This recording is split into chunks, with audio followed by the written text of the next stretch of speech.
Good morning and welcome to the last commission meeting of 2019. I now convene the November 21, 22, 2019 meeting of the Commission on Teacher Credentialing. Will the recording secretary please call roll? Kathleen Alvey. Here. Kirsten Barnes. Catherine Wittens Brown. C. Michael Cooney. Marisol de la Torre Escobedo. Anna Marie Francois. Makita Gwynno Shire. Johanna Harwick. Alicia Hine. Terry Jackson. Bonnie Cla. Kevin Quinn. Jane Marks. Monica Martinez. Castle Redmond. Ade Rodriguez. Tina Sloan. Andrew Wall. We have a quorum.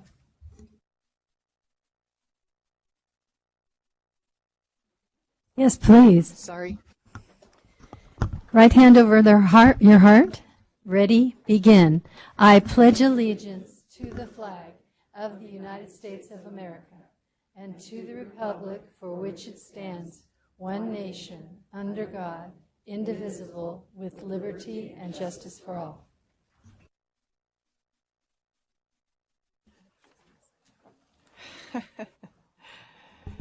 Thank you. All right. Item 2A is the approval of the September 2019 minutes. We'll need to make two separate motions to approve the Executive Committee and regular session minutes. I'd like to remind everyone that only those who served on each committee can make and second the motion to approve the committee minutes. Do I have a motion from a member of the Executive Committee to approve the September 2019 Executive Committee minutes? So moved by Commissioner Rodriguez, seconded by Commissioner de la Torre Escobedo. All those in favor say aye. All those opposed? Motion carries. Next, do I have a motion to approve the September 2019 Commission minutes? I have a motion by Commissioner Cooney, seconded by Commissioner Barnes. All those in favor say aye. All those opposed? Any abstentions? Motion carries. Agenda item 2B is the approval of the November 2019 agenda. I have one comment to make about the agenda, and that is today commissioners are going to be taking a short 30-minute break at lunchtime, and then we will be eating our lunch in the room. And this is because we have quite a packed agenda. I want our stakeholders to know you've got about 30 minutes to run out and grab some lunch, and you're welcome to bring it back and join us in eating. We hope to close or to stop for closed session sometime between 2 and 2:30 today. Anything else? Yeah. All right. Do I have a motion to approve the November 2019 agenda? So moved by Commissioner Hartwig, seconded by Commissioner Alvey. All those in favor say aye. All those opposed? Motion is carried. All right. Agenda item 2C is approval of the November 2019 consent calendar. Do commissioners have any items they would like to consider in closed session? Commissioner Hartwig? I would like to pull numbers 31, 37, and 41. Would you like the names? Yes, please. Okay. No? No need. No need. Okay. Thank you. Commissioner Clapp? I would like to pull item 53, Johnson. Commissioner Kung? I'd like to pull number 69, Morris. Any others? All right. Do I have a motion to approve all remaining items on the consent calendar? So moved by Commissioner Alvey, seconded by Commissioner Jackson. All those in favor, say aye. All those opposed? Motion carries. Okay. So in reflecting here on the end of the year, I was thinking about how our work is often very detailed, requiring laser focus on the wording of a standard or the steps in a process or the many pieces of clarification that are required for a certification option, for instance. And I was thinking that it can often be easy to lose sight of the forest for the trees. And this is true for teaching as well, which is why successful teachers are always using essential questions to guide their lessons and practice. And I use essential questions and guiding questions in my own courses as well. I teach courses to undergraduates, future teachers, and doctoral students, all related to education and mostly about teaching and teacher preparation. And I want my students to consistently be revisiting essential questions that helps them in their sense making, and it's questions about the larger picture of P-12 education. And I want them to revisit them often as we go through the courses, as we're going through different pieces of curriculum, to make sure that they understand how their ideas and actions fit into and make a difference in the larger picture of P-12 education. The same can be said for our work on the commission, at least my own sense making of it. And I thought about some of the essential or guiding questions I use when I want to know things about our work. So here's some things I came up with and have come up with over time, and I would also love to hear what yours are. First, I want to know how our work is attending to the opportunity gap between children from different socioeconomic backgrounds, as well as children of color and multilingual children. And more specifically, I want to know things about how we're preparing teachers to seek out inequities and solve them, or how we prepare teachers for culturally responsive or sustaining pedagogies, how we're strengthening things like family and community engagement. I think all of these things fall under this larger question about attending to the opportunity gap. Second thing a question I ask about our work is, how is it contributing to student well-being and socio-emotional outcomes? Third thing I ask is, how is our work strengthening the profession? Some of the particulars I ask around this question is, how is it supporting the recruitment and retention of a diversity of teachers? How is it preparing teachers for deeper learning? How is it supporting their growth in practice? A fourth thing I think about is, how is our work innovative and considering options outside the box? We are California. We are a big state. We have a lot of things that we have going for us. How are we being innovative and thinking outside the box? A fifth thing I think about also is, how is it essential and feasible for both candidates and preparation programs? And the last thing I think about is it driven by evidence? Overall, I also think that how does the work we do need collaboration from other state agencies? And what are we going to do about that? So in reflecting on some of the big work we did this year in special education and accreditation and teacher performance assessments and many others, I hope to spend some time over my winter break thinking back on these things. And I think that having guided questions will help us as we plan our agendas and think about our work in future. So I welcome hearing your essential questions as well. Thank you. Okay, so item 2E is the Executive Director's Report. Mary. Thank you, Madam Chair, and I so appreciate those essential questions. I think I'm still on question 3, so I'm moving a little slowly in your wake, but appreciate it takes that kind of deliberation at this table to make the kinds of decisions that have such a huge impact in the field. And this year has been an extraordinarily productive year. We adopted the first ever child development permit guidelines and performance expectations in anticipation of the opportunity to make some changes in how we license that profession, but to put a stake in the ground and let the rest of the community know how this commission is thinking about preparation of that workforce. Very exciting first of the year, progress was made there. We adopted new pupil personnel standards this year, and it had been a very long time in coming. I'm glad we were able to complete that while you were with us, Commissioner Barnes, because I know how important that is to the work that you're doing.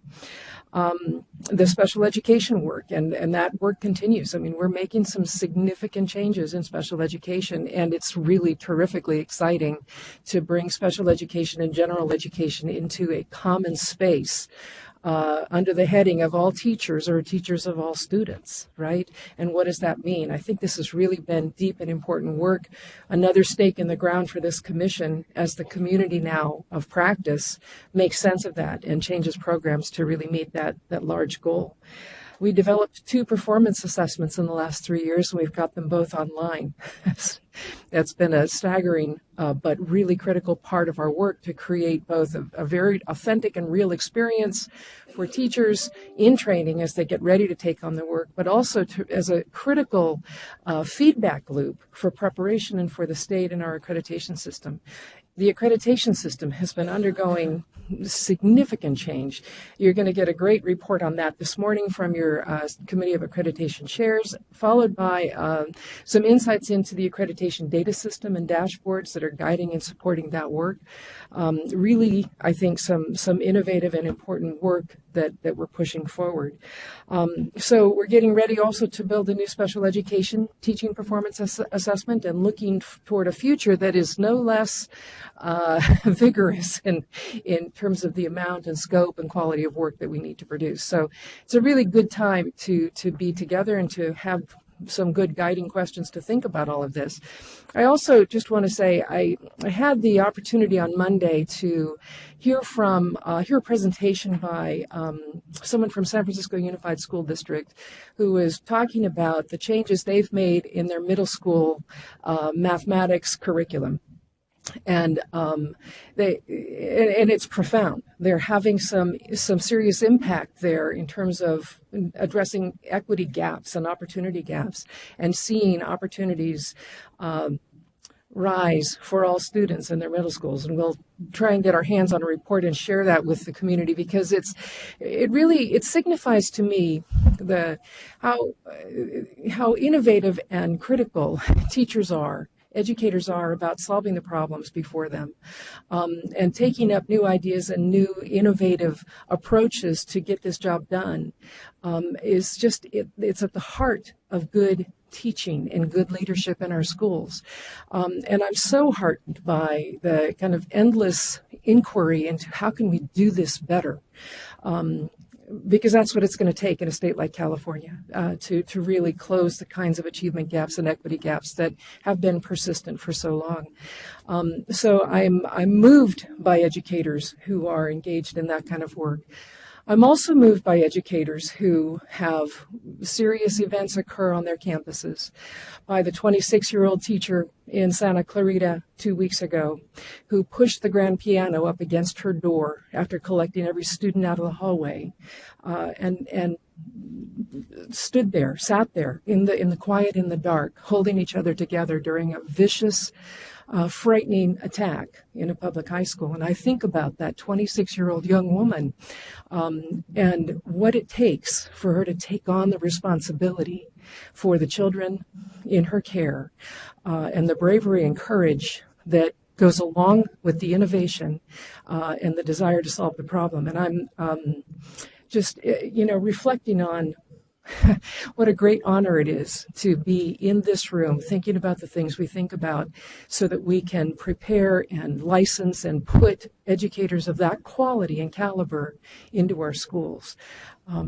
So that's really all I have to say. I've got no reports from the agency. We've been extraordinarily busy, but there is so much inspiration in our community of work that I'm excited to end the year with you and get ready for the start of the next year.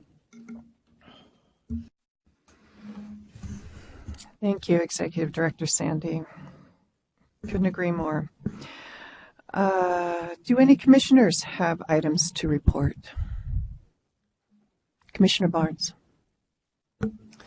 So CASC had its fall conference right after this last commission meeting in Riverside, and 4 of us from the work group for the PPS standards and performance expectations presented a session.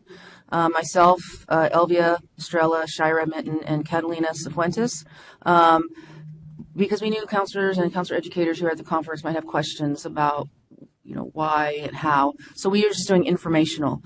Basically, did a summary as to, how it arrived at the final product, rationale, and also the fact that it had been 20 years since there had been an update and how much it changed.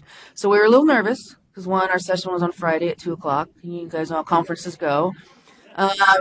So we weren't sure if we would get anybody, and who we did get, we were like, we hope they're okay with all of this. But we were surprised. We had about 30 people in the room, and there's a lot of discussion about some of the big changes, especially the hours and the field supervision and things like that. But it went very well, very positive. Everyone was like, yes, this is so needed. I've also received some emails and other messages and texts from those who are counselor educators as well as counselors, and it's all been positive. We also did kind of a little share out with some new counselors and veteran counselors, and just kind of did a brief overview with them, and all of the responses were, I wish this would have been in place when I was going through my program. I said, well, now you can take this to your district and say this is what we need. So some of the biggest questions we actually received were how CTC is going to evaluate this, and say, well, we were happy to say you can contact them because we were just on the panel. So again, thank you to everybody here for all the work. I know that work continues for the commission staff because I know there's probably going to be a lot of questions and roll up, but I wanted to share the positive feedback that we've been getting about it, and I think I know it's going to be a good thing. Oh, thank you, Commissioner Barnes. Do other commissioners have items to report? Commissioner Alavi? I just wanted to share the expansion of our pipeline scholarship program that we have put in place in our district as a cooperative between Riverside Unified and the University of California, Riverside. We have district people meet with university people and match teachers. Those teachers go into a scholarship pool. Their education is totally paid for, with the agreement that they will come right into Riverside Unified and teach for us. And we've been able to expand that every single year. We're getting a lot of, not only are we getting grants for this program, but we're also getting a lot of public support in our community for this program. And I really see it as it's not the complete answer, but it is an answer for helping those teachers with their education and giving them the security of a job afterwards. So just wanted to tell you it's a great success. Wonderful. Thank you. Any other commissioners have items to report? Okay, seeing none. Do any liaisons have items to report? Liaison Strauss, wonderful to see you. Good morning, everybody. It's really nice to be here as a liaison to the State Board of Education, and we've been busy, and I apologize we took your leader, but Linda's been an amazing board president for us, and we are continuing our pathway forward to kind of refine the big changes we've made in accountability. I thought I'd just bring you a little bit up to date, just because there are things that affect teaching and leading in schools, and also some ongoing refinements. So you might remember that we, after the recession, when we adopted, the Common Core standards were adopted, and then we did a math framework. That was our first framework that we adopted, and it's going for revision now. So we're not changing the standards, but now that we've written some frameworks, we know that the frameworks are a really good resource and a tool, and we think the math framework, we've actually had some listening tours of hearing from math specialists out in districts saying what's working and what should we do. So it's on a revision process, which is a cycle that we go through with the Department of Education, and I think some of the subsequent frameworks that have vignettes and snapshots and some extra guidance in it are actually improvements. So that is coming, but it'd probably be another year before you see that. So we did adopt the English Language Arts, English Language Development Standards, and we're going to talk about that later, but I would say adoptions of standards and frameworks are long before the full implementation happens. Those of us know. We adopted history, social science, and we adopted science In draft form right now is the World Language and the Visual and Performing Arts Standards. We're hearing very positive comments. It's just not finalized yet, but I just wanted you to be aware that those will be coming too, so if you're preparing in those areas. They're great resources. They're not required, the frameworks, but they're amazing resources to guide people in the implementation of the standards. In the process of the frameworks, we also then go through a process about a year later. Once the framework's adopted, you give the publishers a year to look and realign their materials, and then we go through a publishing adoption process. So I thought I might highlight, like, we adopted Next Generation Science Standards, believe it or not, in 2013. And about 2016, the final framework came out. And in the last year, we finally went through the aligned materials. You know, Next Generation Science is hugely different from the standards from 20 years before.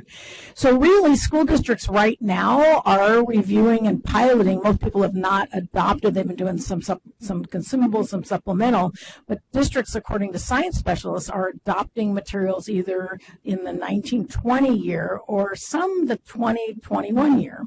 Meanwhile, we at the state have been piloting a standards test in science. We finished the standards setting process, and those results will be coming out this fall. So when we talk to science specialists about what's a reasonable time to then start showing growth in science, when teachers mostly have not even had aligned materials for science yet.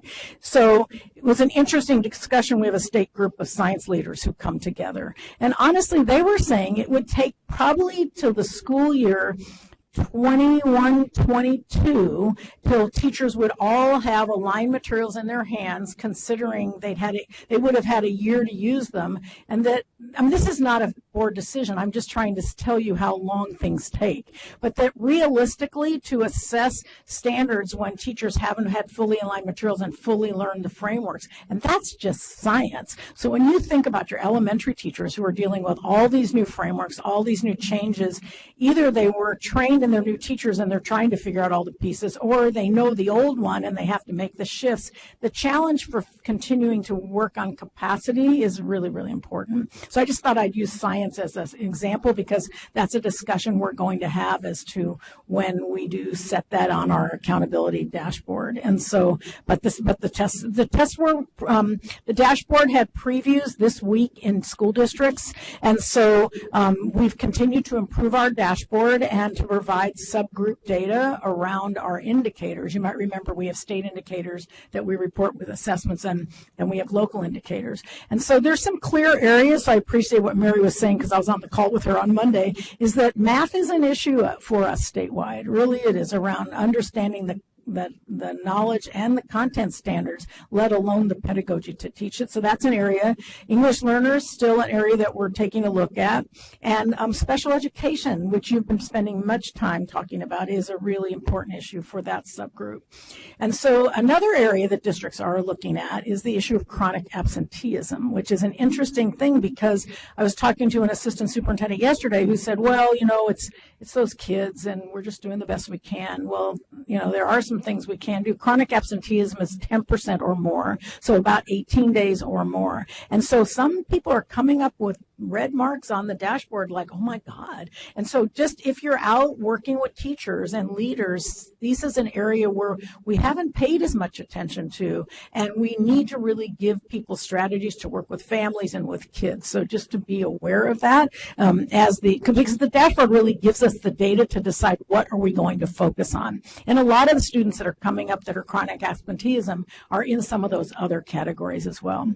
The other thing we're talking about at the state level is when you identify schools that need, well, it's the same thing you do for teachers and with students. What do you do for all schools? What do you do for some schools or districts? And what do you do for a few, based on who has the biggest need? So we're talking about really the capacity for teachers and leaders to understand the standards, to understand effective teaching and what that means under the new expectations. And then what do you need what do you do for the schools and districts who are not making progress, who are still having problems? And then for those that need more intensive assistance. So when you talk about MTSS, just remember we're talking about that for school districts as well. So it is correlated, and I think that's helpful to know. So the county offices around the state, 58 of them, are working really hard to provide the first level of support to school districts. And then we've grouped them into geographic areas for extra intensive support. And there's a whole lot of assistance going on. But we're at the point now where we're starting to say, boy, that's had a lack of stability.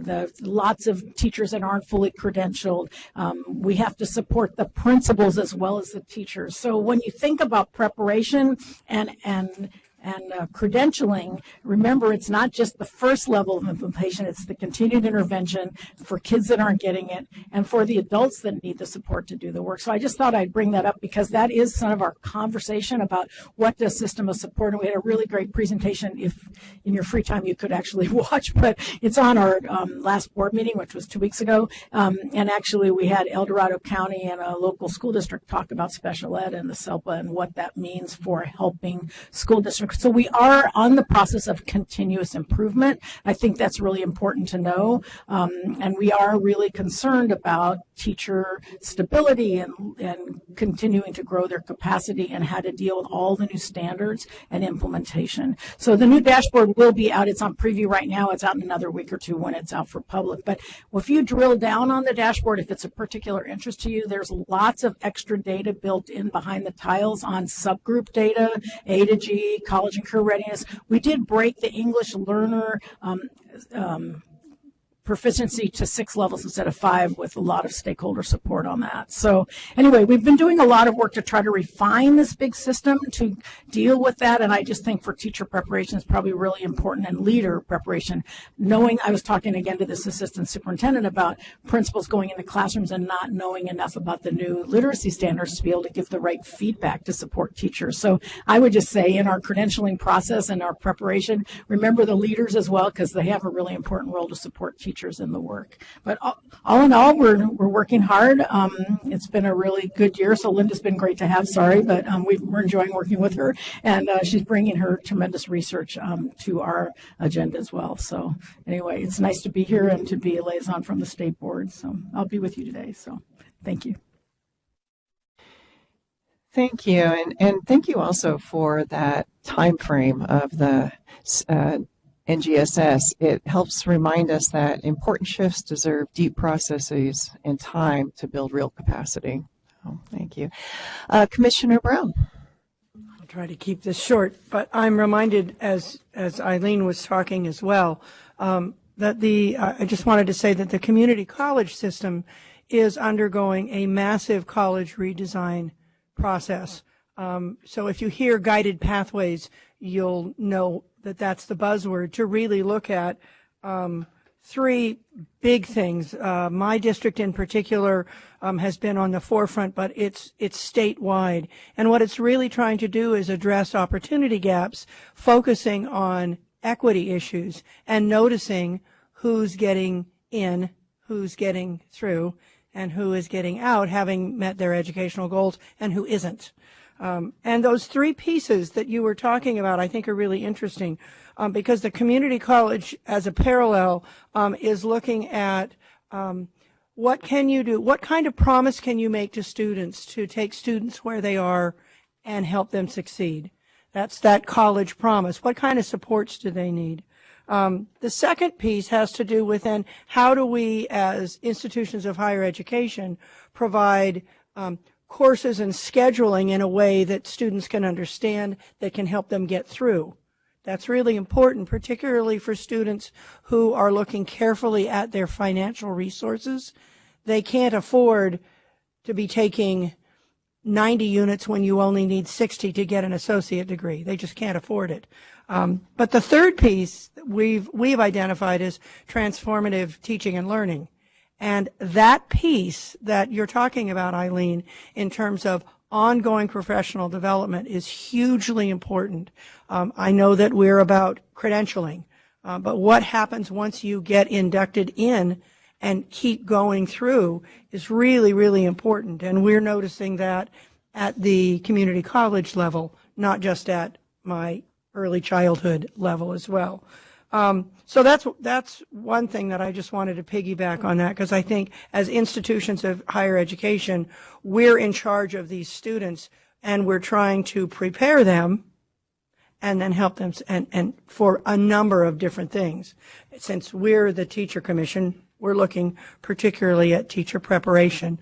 And so the other piece that I wanted to just comment on is that the California Association for the Education of Young Children just had their fall forum, and in there was a fabulous presentation by Phyllis Jacobson. Thank you so much. And I'm getting so much feedback and interest from the field now because of your presentation. So I actually am going to catch myself up with them, with Phyllis, so that I can, as a commissioner, support that work. The work of establishing competencies that then will help bring early childhood into public education, you mentioned that at the beginning of the year, is so ongoing, and it's really exciting. So I would also say that we are sorry that we lost Linda, but she's still with us, and we're glad for that. Yeah. So thank you. Commissioner Rodriguez. Good morning and thank you. We met, the Accreditation Committee met on October 24th, and I won't take any of the thunder away from our chair and co-chair who are in the audience, and we'll be coming up soon to talk about actually our first item, which is the report on accreditation. I do want to report a couple of things. So it was a busy day, and but I want to give a shout out to Sonoma County, who, the representatives came to the meeting while there were fires happening in their community, in their school, and they were frazzled, but they came to, because they're so committed to this process. So that was very impressive. I was sitting next to one of the superintendent, and I could see that, he was a little shook up. So that's very commendable. And also, as liaison, I'm so happy to comment on, I believe that one of the goals for having a liaison to the Committee on Accreditation was sort of to align our work with the work that's happening with the committee. And, more and more we're aligned, and the conversations that are happening are conversations that are starting here and being put into reality.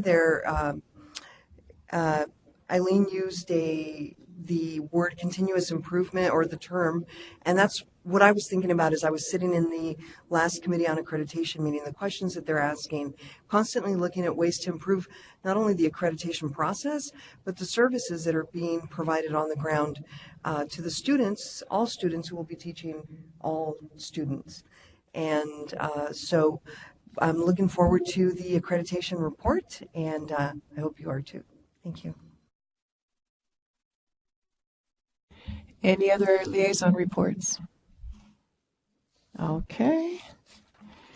In that case, I now recess the general session and move to the Educator Preparation Committee. Commissioner Rodriguez, will you please convene the committee?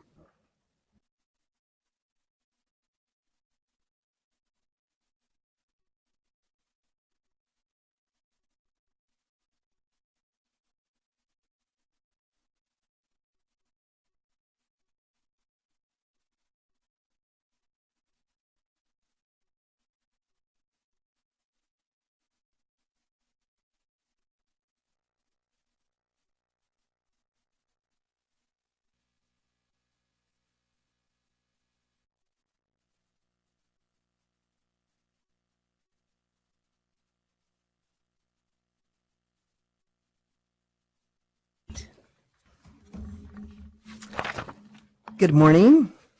I'd like to call the November 2019 meeting of the Educator Preparation Committee to order. We have 9 agenda items. 5 of the items are scheduled for today and 4 for tomorrow morning. Agenda item 3A is our first item, the annual report of the Committee on Accreditation 2018-2019. The item is being presented by Anna Moore and Dr. Bob Fraley, COA co-chairs, Cheryl Hickey and Aaron Sullivan. This is an information item. Ms. Hickey, will you please begin? Yes, thank you. Good morning, Commissioners. This agenda item is the annual report of the Committee on Accreditation, and I want to introduce and thank Dr. Anna Moore and Dr. Robert Fraley, for joining us today to provide and deliver the report. And I'm also joined by my colleague, Aaron Sullivan, who we could not do this work with. It's a team effort.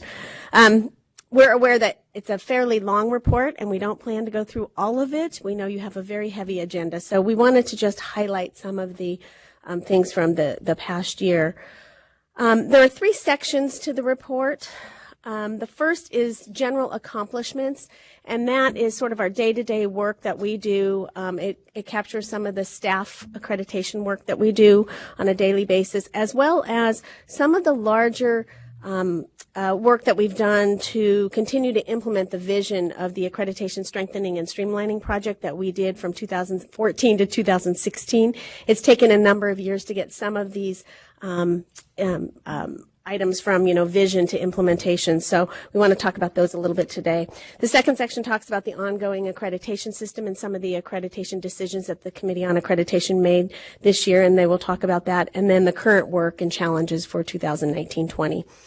So the first section in this report contains some general information, including some of the real work we do on a daily basis, including how we communicate with the field. It's really important for the accreditation staff and the COA to be able to communicate. So everything we wanted to capture, the use of our program sponsor alerts to notify program sponsors of any policy changes that the Commission makes, as well as processes, procedures, those kinds of things. And that's been a very effective way to communicate, as well as our weekly PSDE news, which now goes to over 2,700 individuals in the state. So that's a good way for us to get information out that needs to hit, your deans, directors, program coordinators, those kinds of things. So been very, very successful in that way. And then it also talks about the significant technical assistance that we've done, whether it's about the standards, whether it's about helping institutions that are preparing for various aspects of the accreditation process, or it's about new policies that the Commission has adopted. So our staff does a lot of work with the program sponsors, and I think it's really important work, and it shows in how well we work with the field. So I mentioned that the item also talks about a couple of big issues that we took from vision, really starting with nothing, to implementation. And so I wanted to talk a little bit about one of those things, which is the use of the survey results.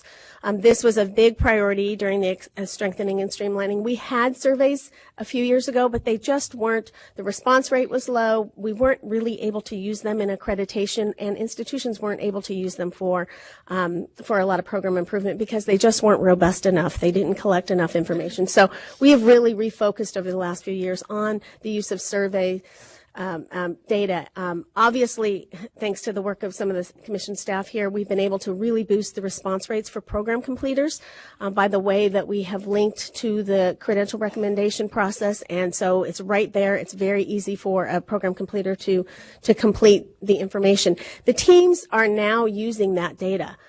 So we spent a lot of time last year working with the teams to make sure that the reviewers have access, are using them, looking at the data, starting to identify questions that they will ask during accreditation site visits and those kinds of things.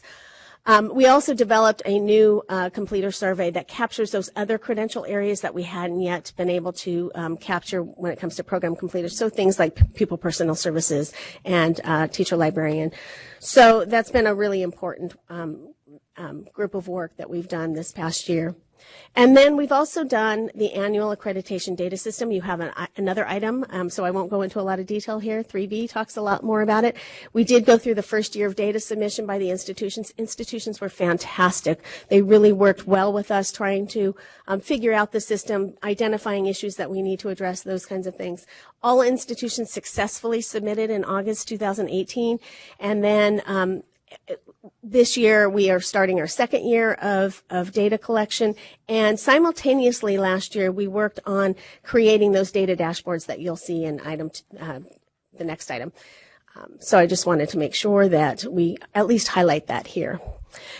And then I'm going to turn it over to Erin. Thanks, Cheryl. So along with an updated process for program review, we also had an opportunity to sort of update how we are bringing individuals into our Board of Institutional Reviewers, and those are the folks that we use to review our documents and also send on site visits. We significantly revised that training so that it's now a two-part training. The first part of that training is program review. So when we pair folks to come together to read a program, we let them know this is part one. Every individual who reads a program, whether or not they are asked to serve on the site visit, is invited to come back for the second part of BIR training. And that's a 2-day face-to-face training that involves preparing them to be site visit team members. So I always tell them it's a lot more fun than program review. They have opportunities to do like mock interviews.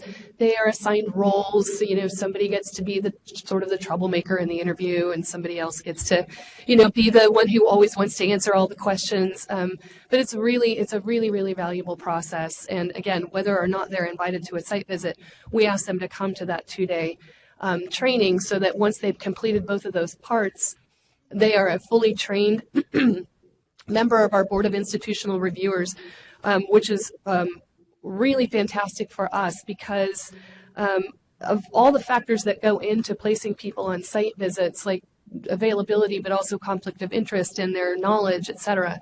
We really need a pretty deep bench of BIR members for this. And so being able to bring more people in gives us a lot more flexibility to assign for site visits. So we had 3 trainings this last year, August, September, and October. We had 2 here in Northern California. We had 1 down in Southern California. So we try to accommodate a large number of folks. And we were able to bring in 90 new members to the BIR this year. So that was fantastic. So preconditions now coming in. So this is going to talk a little bit about sort of the submissions and the things that are being reviewed for institutions. So preconditions now coming in both years 1 and 4 means that we're receiving annually preconditions from 2 cohorts, whoever is in year 1 and whoever is in year 4. So we received this last year preconditions from 68 institutions, and because we have both general and program-specific preconditions, that means that we received 3,200 preconditions submissions from these institutions. Those are all read at this time by staff. Program review, we had 33 institutions coming through with 114 programs. So all of those programs had to be read by a pair of 2 reviewers. So we used about 222 reviewers in 2018-19. And of course, for those institutions, we had Common Standards Review come in, and we used 70 reviewers for that. Common Standards are reviewed a single time with a pair of Common Standards reviewers, one of whom may be the team lead, or it could be a team lead and 2 Common Standards reviewers, depending on the size of the institution. I think at this point I'm turning it over to our co-chairs. Sure. Thank you, Erin. You're welcome. Good morning, Commissioners, and thank you for giving us the opportunity to come and speak before you. I also want to thank particularly Commissioner Rodriguez, who has been a welcome godsend to the committee. It's wonderful. She usually sits on my right over here. Besides having wonderful handbags and scarves, we get a chance to discuss issues, and she always brings a wealth of insight to what we're doing and always gives us an update with what occurs here in the Commission, too, and in supporting us. So thank you so much. So the accreditation system, this is for 2018-19. There were a lot of site visits that took place. There were 35 of them completed. And of those, 12 were from institutions of higher education. And then 23 of those were from local education agencies. So we saw a lot of reports that came across our desk. And the decisions, the next slide reflects the decisions that we have. Of the 35, you'll see 71% of them received accreditation. We have 23% that received accreditation with stipulations. And the real small numbers, the 3%, if you can read that, are major stipulations, and also 3% for probationary stipulations. And we take the work very carefully, and I just want to maybe use this time to say that the staff from the COA and for the commission are just phenomenal. With all the work that I do in different settings, I've never met a more dedicated staff in work. I mean, even this past week, I was getting emails from them at midnight, so they don't rest. So everybody from the top down just works extremely hard, and they really help prepare us for this. But so the depth of that work that they do, they bring us to us during the discussions, and they're always well prepared. Anything that we need answers to during the meeting, they'll leave the meeting and come back a few minutes later with answers, and people jumping everywhere. So thank you so much. But to go back to the general findings, there are some common issues that we found across all the different reports.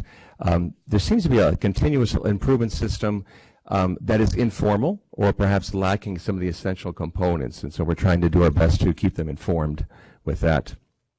Often we'll find omissions or a lack of depth in preparing the candidates for some of the performance expectations. Mentor master teacher training could be greater in depth, so we're trying to keep an eye on that to be sure that that's consistent across the board. And then often we find that the program does not necessarily meet the individual needs of the induction candidates, or perhaps too many mandated or undifferentiated activities that don't really relate to what the needs are. Did I miss a slide?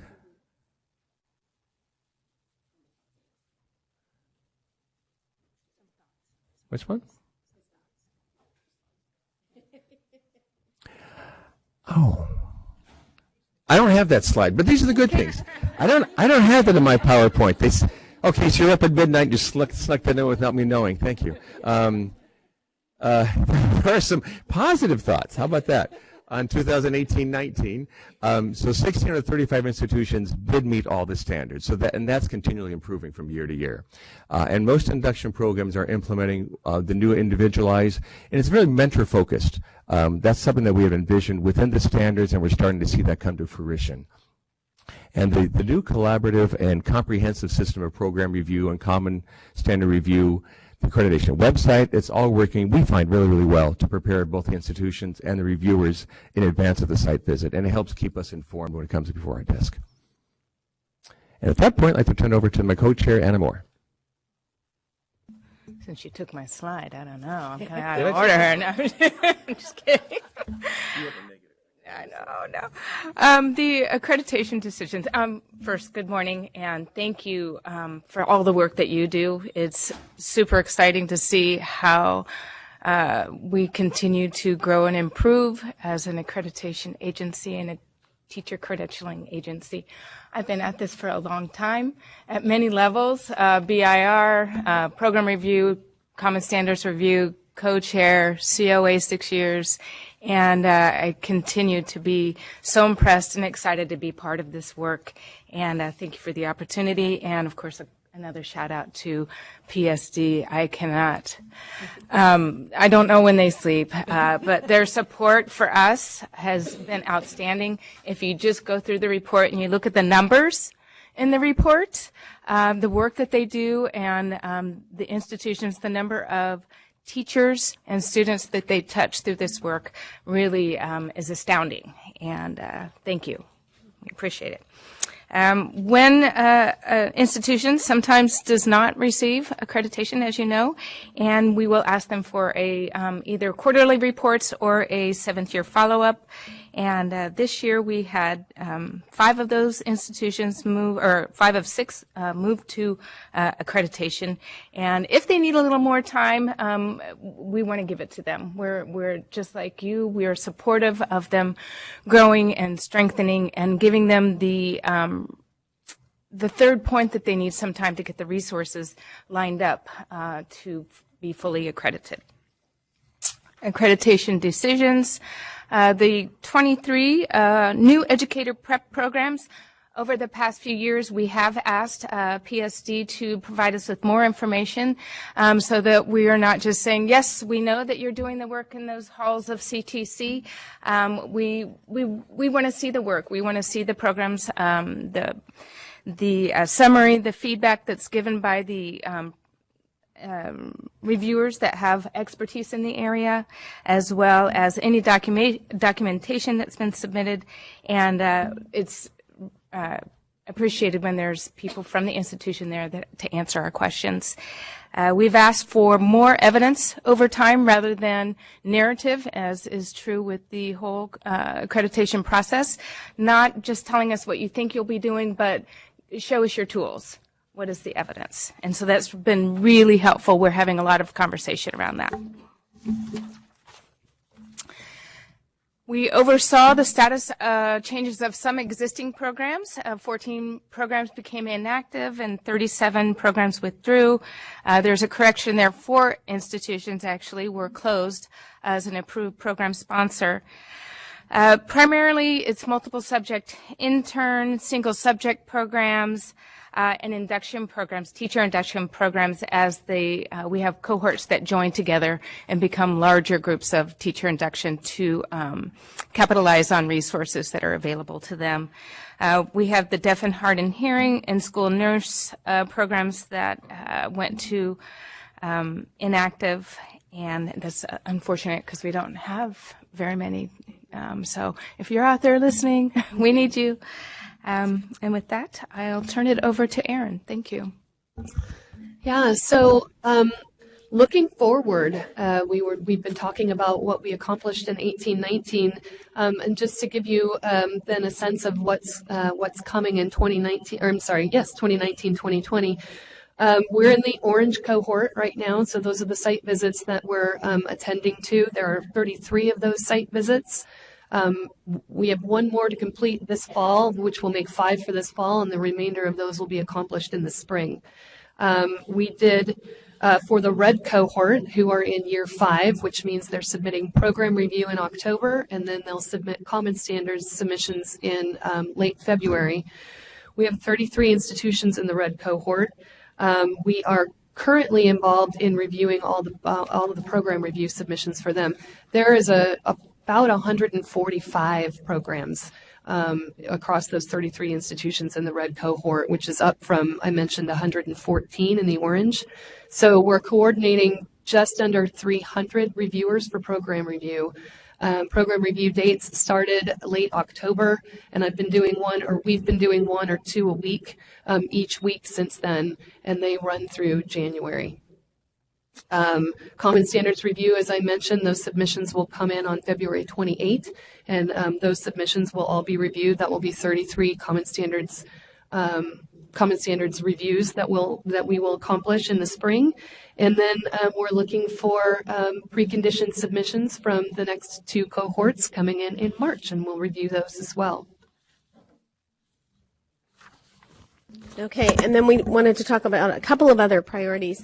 One of the things that has not received a lot of attention in the past was really looking at the initial program approval process. As Co-Chair Moore had described, we are now giving the Committee on Accreditation a whole lot more information than they've gotten previously. Pretty much access to all the documentation submitted for a brand new program, so that they can ask questions of the institutions themselves and have access to all of that. So we've made those changes, but we're also making changes because we have a really hard time getting reviewers for this. Programs wait, and it unfortunately too long to get their programs approved, because we need to find those experts who are willing to come and help review those programs. So we are looking at ways to streamline, similar to what we did with program review, where we are more explicit about the kind of documentation we need, less narrative, but we're really focusing on that. So that's work we're currently doing. Initial institutional approval, you know that you've revised that process a couple of years back, and those are now coming forward. We have about 39 institutions somewhere in the pipeline that have either indicated some interest, and that is a fairly workload-intensive work that we do, because a lot of those institutions have a lot of questions. They need a lot of work with staff to make sure that they are ready to offer these programs. And then we are doing some refinements to the handbook to make sure that as we've implemented this new process, that it's correctly reflected in the handbook and vice versa. So that information is happening. We are also looking at the framework, and that item might come back to you at the next commission meeting or a commission meeting upcoming soon for any tweaks or changes we need to make there, and that's actually work that comes before you. And then refinements and improvements to the annual data system, which we'll talk about in the next item.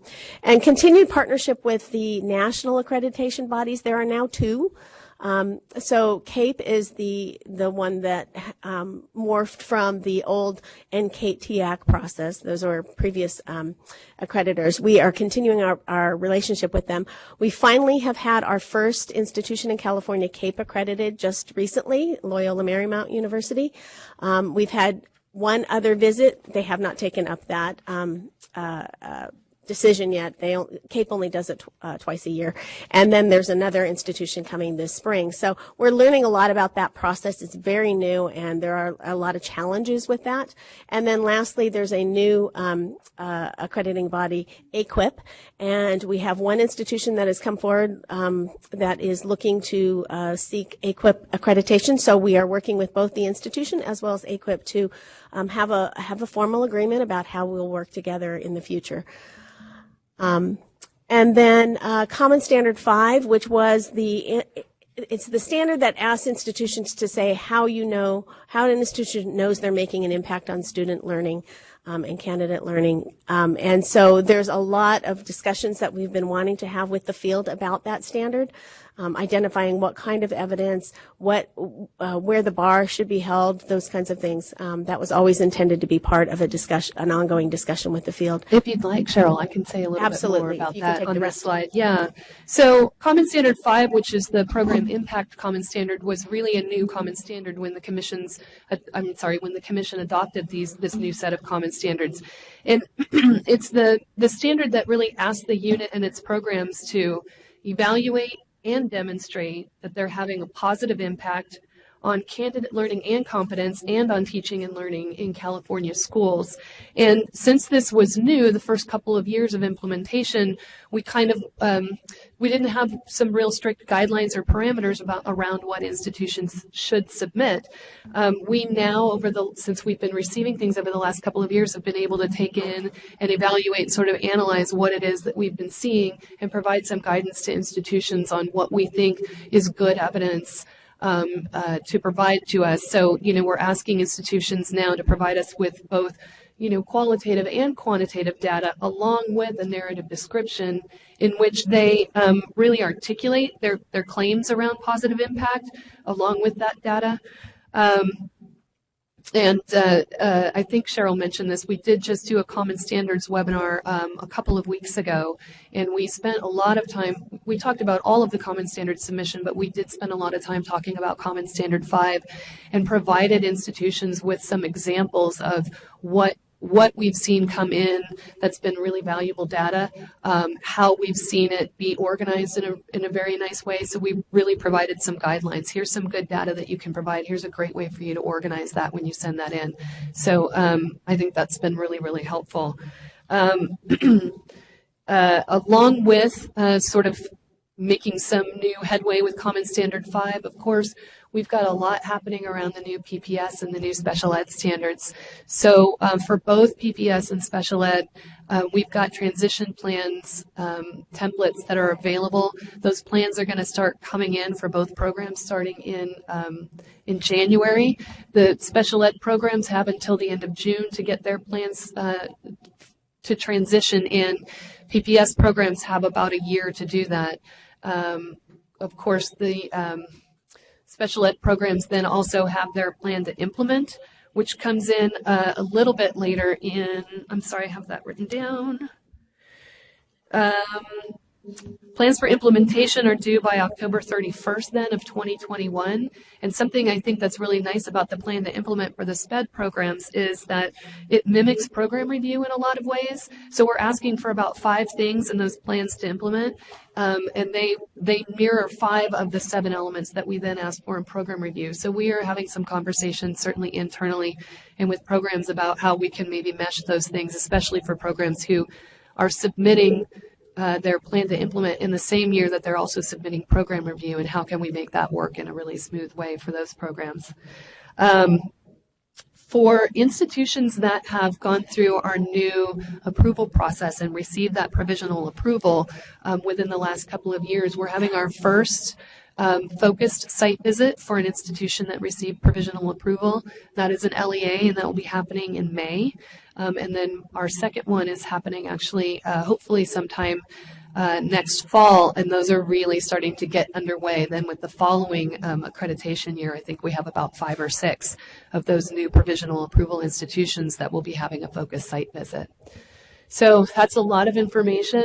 You can go into much more detail, certainly, on any of these things in the report, and obviously we're all here to answer any questions that you may have. Thank you. Thank you so much. There is no public comment cards for this item, so we will open up for commissioner comments, questions. Commissioner Klatt? Okay. Maybe we do have public comment. Okay.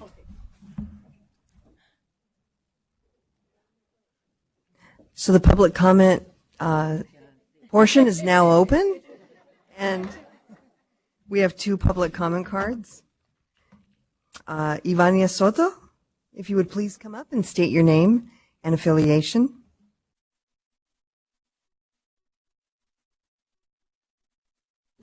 My name is Ivania Soto with the California Association for Bilingual Education. I'm also a professor at Whittier College. We are pleased with the continued increase in teachers obtaining the bilingual authorization. Still, we know that a bilingual teacher shortage exists, and that it is imperative that we not create obstacles for teachers of color and bilingual candidates, including assessments that are not aligned with bilingual methodologies and best practices, or TPAs that do not explicitly address an assets-based orientation or the integration of ELD. And we know that there's more to come later on, right around these 2 areas. Thank you. Thank you. And next we have Lynn Scott. Good morning. If you would please state your name and affiliation for the record. Good morning. I want to thank the work that has been done. I've been serving on the Board of Institutional Review, and I did the program review training. It has been very insightful to see how our accreditation process has improved over the years. And I've really enjoyed working with Aaron Sullivan, Cheryl Hickey, and many members of the staff. I did want to comment that my name is Lynn Scott, California Association of Bilingual Teacher Education. We're an affiliate of CABE, California Association of Bilingual Education.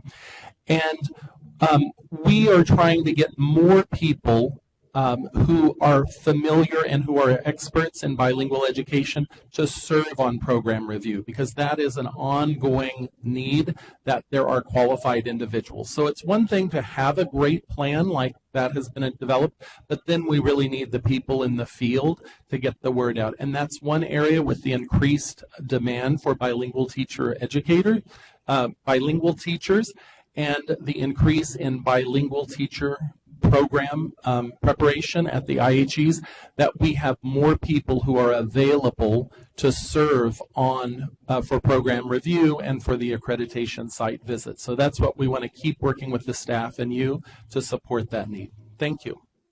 Thank you. So public comment for this item is now closed. Commissioners, do we have any questions? And we'll start with Commissioner Klatt. Good morning.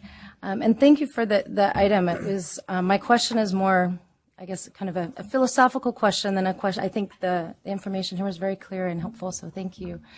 One of the questions I had was about the clinical practice element, because it looked like that was a standard that was not met at a higher rate than some of the others. And in the presentation, I think it was brought up that might have been an issue around the relationship between the programs and then finding teachers who could supervise for that practice. And so my question is around that. And I've had this question for a long time because it's such a critical piece of the preparation is the relationship and that clinical practice and the relationship with the supervising teacher. And yet it seems, at least in my experience and things I've noticed, that some of the most qualified teachers are the ones that are most tapped in their jobs and in their districts. And so it's like our employment system doesn't really have room or support sometimes this need to have teachers come in and be placed, and to have that supervising teacher actually have the time and resources to be able to effectively supervise them. And so I was just curious whether or not in the programs that didn't meet the standards around clinical practice, if you noticed any trends, anything that might be kind of the issue, the sticky issue, and whether or not for the programs that are meeting that standard, what can we do, if anything, I don't know, to try to support best practices and maybe try to, like, are there things out there that are happening? And it sounds like Commissioner Alavi brought up something maybe in her district, but ways we can encourage districts and employers to embrace their role in this process. So I'm just curious if your insights or your observations around that issue. I think if districts would provide those master teachers with more opportunity for release time, just to meet with their teacher, I think that would be wonderful. Having institutes of higher ed provide that documentation about what the teacher is coming to the site with, that tells them their areas of growth, their areas of strength. I think that's a piece we've been talking about it for years, and it's still not happening with integrity, I think, and that would inform the district with the needs of the teacher and give them impetus, the third point for providing that release time. Of course, money always talks, and increasing the stipends for those master teachers, as well as providing release time, and public acknowledgement of the work that they're doing with the new teachers, I think is really important too. And these are all being done at some level, but to have it done with fidelity across all school districts, I think would be really helpful. Yes. Good morning. I had a question, but I also might offer a resource to the Commission, and I think I've mentioned it before. It's an initiative that we have been implementing in the CSU system, the New Generation of Educators initiative that we've received generous funding from the S.D. Bechtel Foundation. The initiative is now coming to an end, but we have developed a series of publications and reports and lessons learned, and one of the areas has to do with strengthening clinical partnerships. So I'll make sure that I send a link to that website so we can all review it. The question I had, if just a quick overview, Erin, you mentioned program impact. I'm sorry. And I'm really interested, sort of at a high level, what are you seeing as areas where ed prep programs are truly demonstrating that? Because that's a really complex area, and I'm curious what lessons we might learn from the recent reviews. Sure. So some of the things that we mentioned during the webinar that we found to be good pieces of evidence, alongside, of course, that narrative where the program explains why they feel that this was valuable, if it isn't obvious, were asking the institutions to provide some data around how their institutional leadership is supporting teacher prep.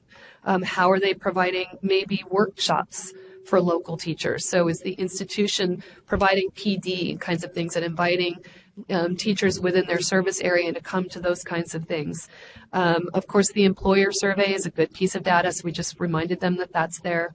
And something for them, a lot of institutions do their own employer surveys. We asked institutions to think about whether or not that they had received a teacher preparation grant.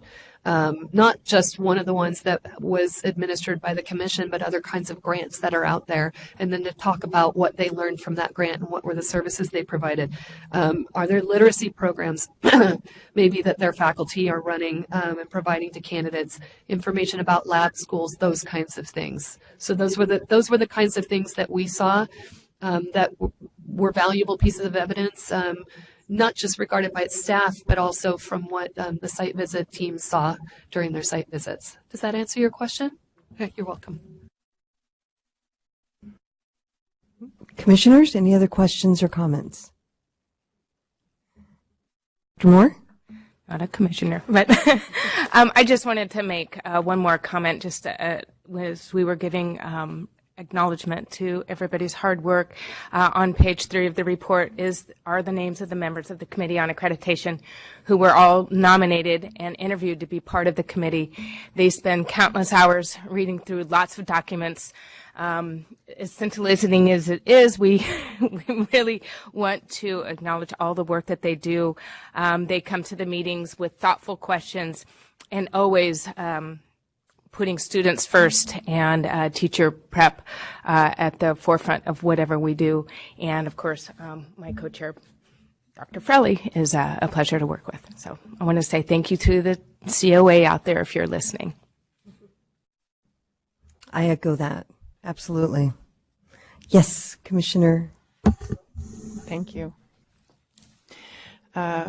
This was such an in-depth report that was so very helpful. One of the most important things we do here. A couple of things stood out to me, both in comments and some of the comments that were made by commissioners. One being about the process for preparing our reviewers, and I'm glad to hear that that has been strengthened, and we are always learning about how we do that work. And I'm also cognizant of the need for reviewers who are skilled and specialists in their areas, as some of our other speakers discussed. And I think, you know, they have a dual process, as you all are well aware of.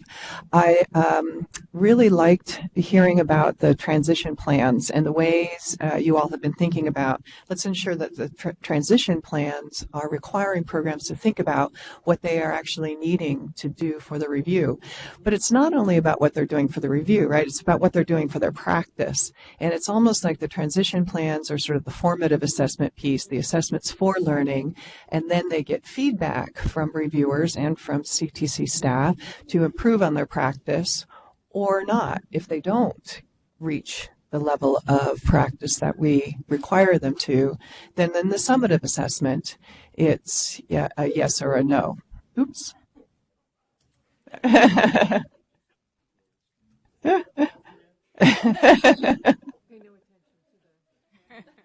Yeah.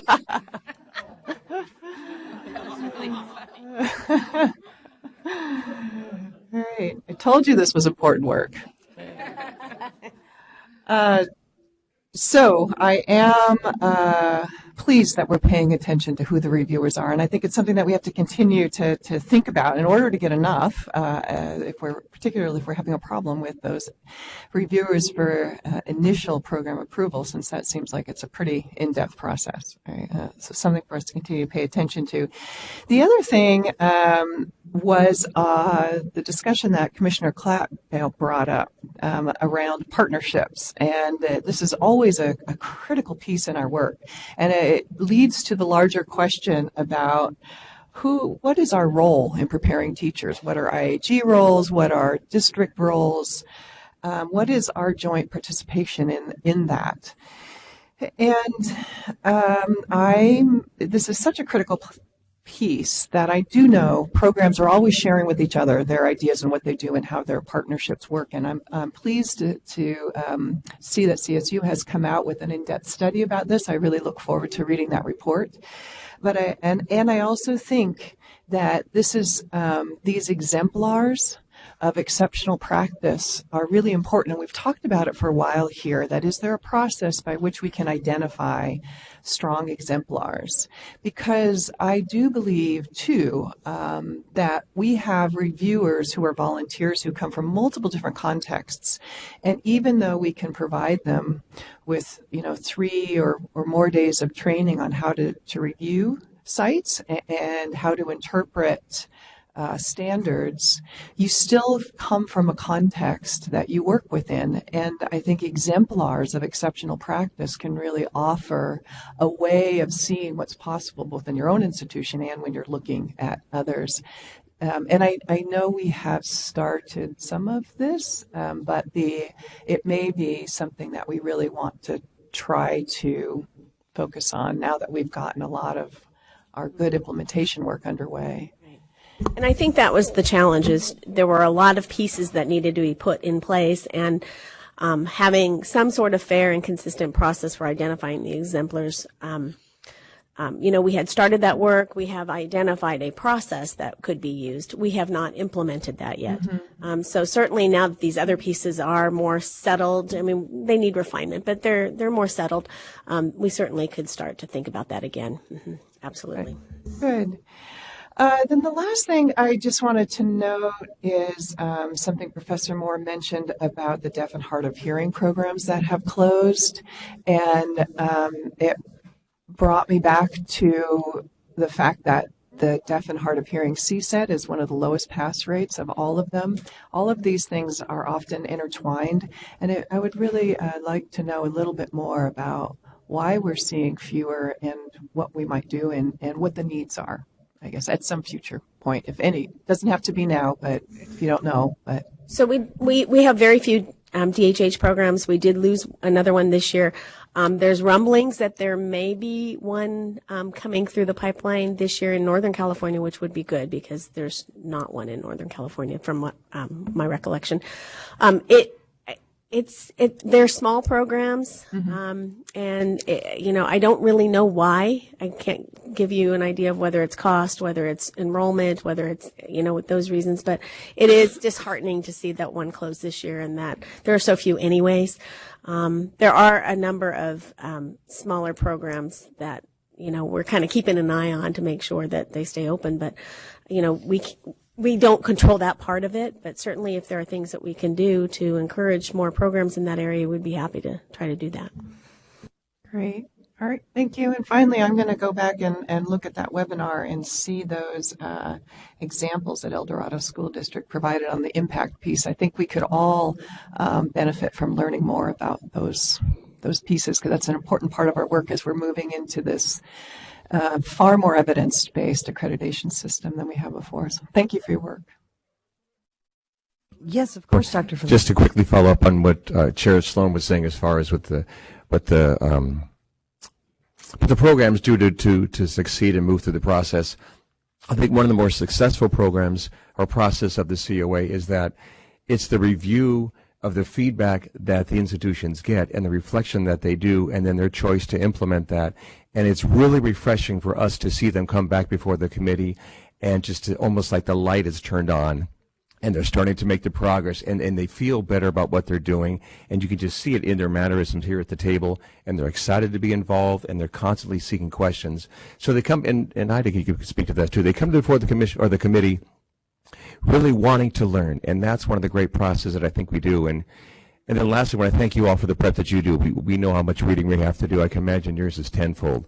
So thank you for spending the time to prep for the meeting, and we appreciate the time. Thank you. Thank you. Commissioner Hind? I just wanted to thank the committee. The work of the commission is made up of all these volunteer committees, and it takes a ton of your personal time out of classrooms, out of your regular work schedule.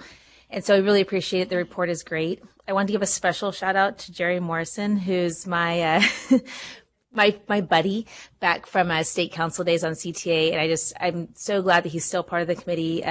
He's such a wonderful mind and such a wonderful person. And it just makes me so happy that he's still there. So thank you so much for all the work that you do. And Jerry, if you're listening.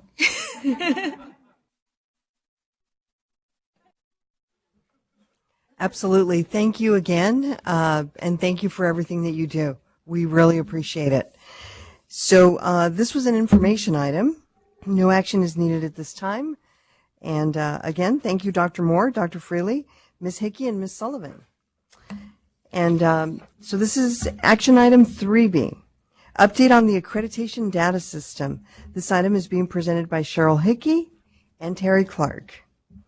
This is also an information item. Ms. Hickey, will you please begin? Sure. Good morning. So this item is the update on the annual accreditation data system, both the development and implementation of the system. So over the past year, a significant amount of progress has been made on the development and implementation of this system. those of you who were here during the strengthening and streamlining, remember it didn't exist at all. This is built from the ground up.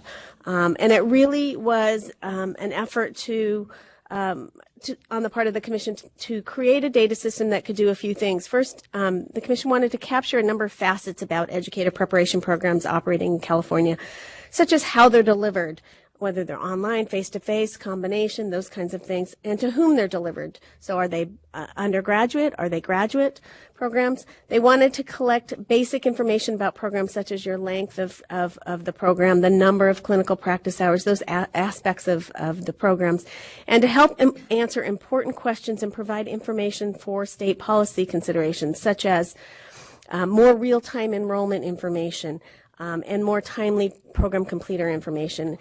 And finally, to assist accreditation teams and institutions in and around program improvement, to assist accreditation teams in more readily and easily being able to understand the ways in which programs are delivered, and that kind of thing. So a contractor worked through 2017 building the system, and in 2018, the institutions submitted their first year of data. And much of that year was really spent working on the logistics of the system, identifying users and who gets to be in the system and the authority and that kind of thing, and answering a lot of questions about the logistics. In January of 2019, California's 244 commission-approved institutions began submitting their second year of data, and staff simultaneously began working on the data dashboards that would take those pieces of data and turn them into some visualization that could be used by both institutions and by the accreditation teams. So the first part of this report talks about some of the data. And the second part, Terry Clark is going to talk about how the data is presented and how it's used in accreditation, with accreditation teams and with the institutions. So what are some of the types of data that are captured in this system? So number of program options for candidates is one area. So you'll see on page 1, it shows that the 244 approved program sponsors in California submitted over 1,200 program reports. And to clarify what we mean by a program report, the data system asks institutions to create reports for each model or pathway variation that the credential program is offered. So for instance, an institution may offer a multiple subjects credential program through a student teaching model, through a student teaching model that is specifically a residency model, and an intern program. So they would submit 3 different program reports that allow us to see the variation among the pathway within the program. And by having institutions identify that, we can understand better the differences between the programs, that we can disaggregate the data in that way, and so on. Enrollment. So one of the advantages of this data system is that it collects program enrollment information. The only program enrollment information we had prior to this was through Title II, but Title II was limited to initial programs only, and it was always a couple of years in arrears. So this information is very helpful because it gives us comprehensive information across educator preparation programs about program enrollment. And we ask institutions to submit on their current year enrollment. So it's much more timely.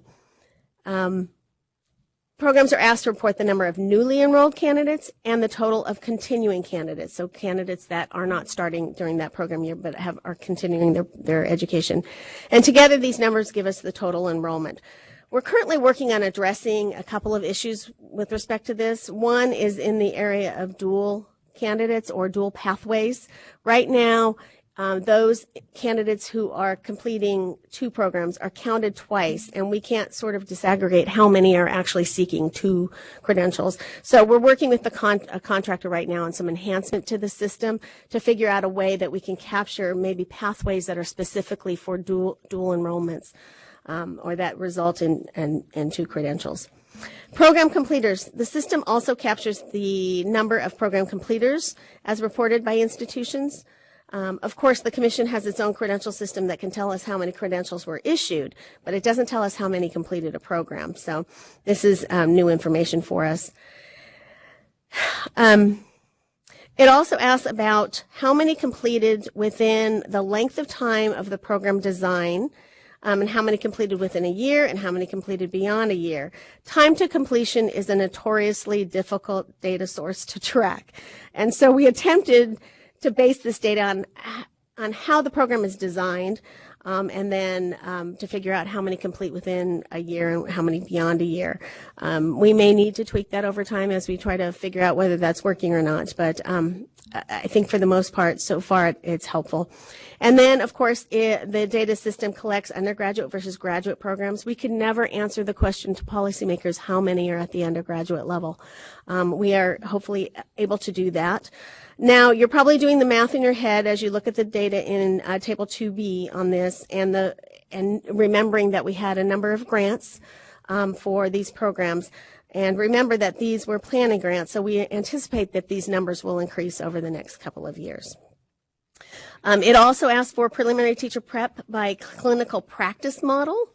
We're capturing, whether it's a student teaching-based model, residency, co-teaching model, a pathway within teaching that is designed for private school teachers only, but they're seeking a credential. Some institutions have that pathway. And in addition, it's capturing the intern pathway as well as the ECO pathway, the early completion option. Now, we know that there was some issues with reporting on the early completion option in this first year, and we're working on making sure that's clear. What's in the report is only those that had candidates in that pathway in that particular year. And then finally, types of delivery model, capturing whether it's face-to-face, online, or combination. Very interesting information. Most programs you'll see on 2D are offered still face-to-face, but many more are embracing the combination. There's a few that are online only, but most are either a combination or face-to-face. It does collect some candidate demographic information on gender and ethnicity, and some really interesting information on admissions and program requirement. It asks about whether or not the institution has a minimum GPA required, and if so, what that is, as well as the range of the candidates at entry, which is very interesting information. And then, of course, it asks about basic skills at admission. How many institutions ask for it at admissions, and the same with subject matter. Remember, our requirements require it prior to whole class instruction, and so we've been asked a number of times how many require it at admissions, so that information is now available. And then average hours of clinical practice. So we collect that information and disaggregate it by segment. So you'll see that we have that information for each segment. So we do have some challenges to address with the system. It's in its infancy, remember. We need to take a hard look at the way in which the data is requested, the language that we're using to request the data, to make sure that we're clear about exactly what to count, what not to count, so that across the board institutions understand pretty clearly how to do that, and so we have consistent data across the board. We've gotten a lot of good feedback from the field about where the confusion was, or where they think that we should work on some of the language. The dual enrollment, as I mentioned, we want to really examine the data carefully to see if there's any sort of things that just don't look right, and figure out why that might be. And we need to think about a little bit more about accounting for institutions' different academic years. So that's always an issue when you have a certain reporting period. We have some institutions that are on a traditional calendar, admit only once a year, and then we have others across the range that admit on a rolling basis.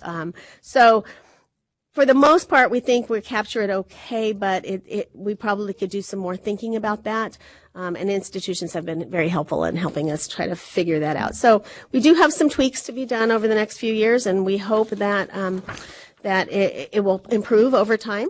I want to thank, so Cheyenne Jones was on this and is supposed to present with us today. She has jury duty, so was not able to do that. Exactly. Fifi Lau of our staff did a lot of the visualizations that Terry will talk about, and institutions were simply amazing. They this past year, the data was due on August 15th. We had every single institution submitting their data by August 21st. Just really fantastic. And then accreditation teams, we want to thank for being willing to pilot this information in the data dashboards this year, and giving us some feedback on how they use the information to help with informing their understanding of the programs. So I'm taking over on about page 12 of the agenda item. The institutions, we've already published the dates for the 1920 year for the accreditation data system. And then I just think it's so just appropriate. The last item was such a broad item about everything about accreditation. This item is drilling down into the accreditation data system, but now it's going to drill down into the visualizations for accreditation site visits. So it's just run the gamut of topics. What we have for you are some screenshots. This accreditation data system dashboards were developed this past summer. Fifi Lau set meetings on our calendar every 2 weeks, whether we were ready or not. We were at a meeting and there was a new version for us to look at. And the data, as Cheryl said, was all in by August 21st. On August 28th, we had our first team lead training where the team leads for this coming year were able to get in with a login and password to their institution's data. The data that was submitted by the 21st had been put in dashboards by the 28th. The dashboards had already been built. We just had to fill the new data. But that was just astounding. So beginning on page 12, you see a list of the major sections of these data dashboards. These are going to change and grow as we go on. We already know that there's going to be another section in here for performance assessment data starting this year. We're working on that right now. If you go ahead and scroll to page 14, you see a screenshot for an institution, and we have redacted the name of the institution because that's not what is important here. This is the landing page, and it shows the different dashboards that are available for the institution. Each of the numbered boxes on the right is a link to a set of dashboards. Numbers 1 through 5, which are a dark black font, those dashboards are available, and someone can click on the number. Numbers 6 and 7 are grayed out because those dashboards are still in development. And as I said, there'll be a performance assessment link in the additional data section for this coming year. If you scroll to page 15, you're going to see the About the Institution page. This is information that is mainly available publicly, except all the contact information. Clearly here we've redacted again the location of the institution, the name of the institution, and all the contact information for that institution. If a team member has to contact someone at an institution, they don't have to go and look for the email from the person. They can find it in here. They need one login and one password. Much of this information is public, such as the location of the institution, what cohort are they in, what is their accreditation status, when will their next site visit take place, things like that. Scrolling down to page 17, you actually see the approved program page. This page is a little bit complex because if you look up near the top fifth of the page, you see a circle that says Educator Preparation Programs, and then a circle to the right that says Subject Matter Preparation Programs. This actually has two dashboards embedded in it. If you were to click on the circle that says Subject Matter Preparation, you would see the subject matter programs that that institution is approved for. But we're on Educator Preparation because those are the ones involved in the accreditation system. A team member would only need to go here once to confirm that the programs they're responsible for are the programs that are being offered at that institution. This system is actually going to take over as our primary documentation of which programs are approved at what institutions as we move forward. Scrolling down to page 18, this is actually the beginning of the annual data submission data. So there's quite a few different dashboards available within this area. If you look across the top where it's in white, it says Overview of Program Reports, and to the right of that is blue, and if you can just really enlarge it, it says Data Snapshots. And over on the right, if you really enlarge it, it says Individual Program Data. Each of those is a link to a different set of dashboards. This overview of program reports talks about the institution as a whole. And if you can enlarge it enough, you can see this institution actually is approved for 10 educator preparation programs in the left-hand upper box. But on the right-hand side, they submitted 5 reports because 15, I'm sorry, I knew there was a 5 there, thank you. 15 reports because you'll see that their preliminary admin program is offered through 2 models, their education specialist mild moderate, moderate severe, their multiple subject, and their single subject. This is one of the things Cheryl was sharing about how much more we know than we used to be able to know. Lower on this page, you actually see which of the programs are offered, a postgraduate versus undergraduate, which is a combination versus face-to-face versus online. And actually, you can scroll lower on the page, and I can't take a snapshot that expands them enough. Down below is actually the other information that goes with graduate, undergraduate, online, face-to-face, and then the clinical practice delivery model. So this is kind of the overarching into for the program reports. And then we have a series of pages, if you scroll down to 19, on the data snapshots.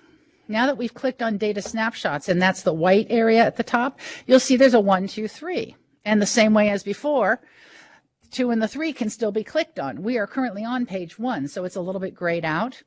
This is the first page of it, and it has about the whole institution. We have common standard team members that need to focus on the institution as a whole to make sure they're meeting your common standards. This gives you a wonderful snapshot of the institution as a whole. Talks about how many units do each of the programs have, what's the expected time to completion if it's a full-time program, what's the expected months to completion if it's a part-time program, how many clinical practice hours are required. You'll also notice the grade point average of the incoming and the percent of candidates that were enrolled. Then if we were to click on page 2 by going down to the next page, page 20, this is again across the whole institution.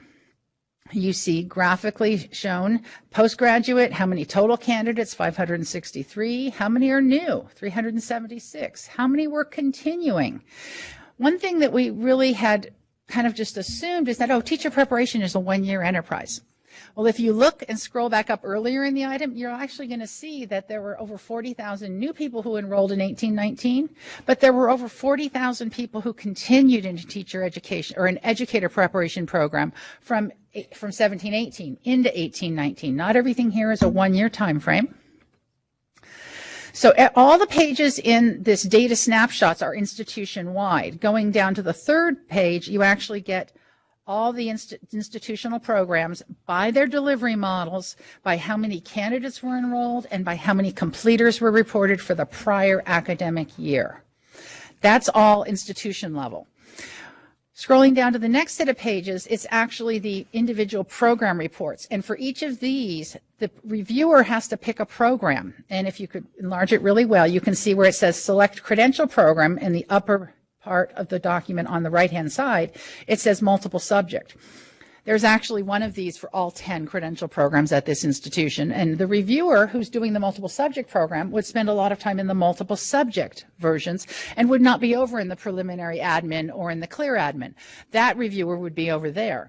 So what this has done is really pulled together and shown in a very hopefully easy to view way, which had all of the accreditation staff giving feedback on a weekly basis. We've taken feedback out from the field. We're asking for feedback from the team members this year.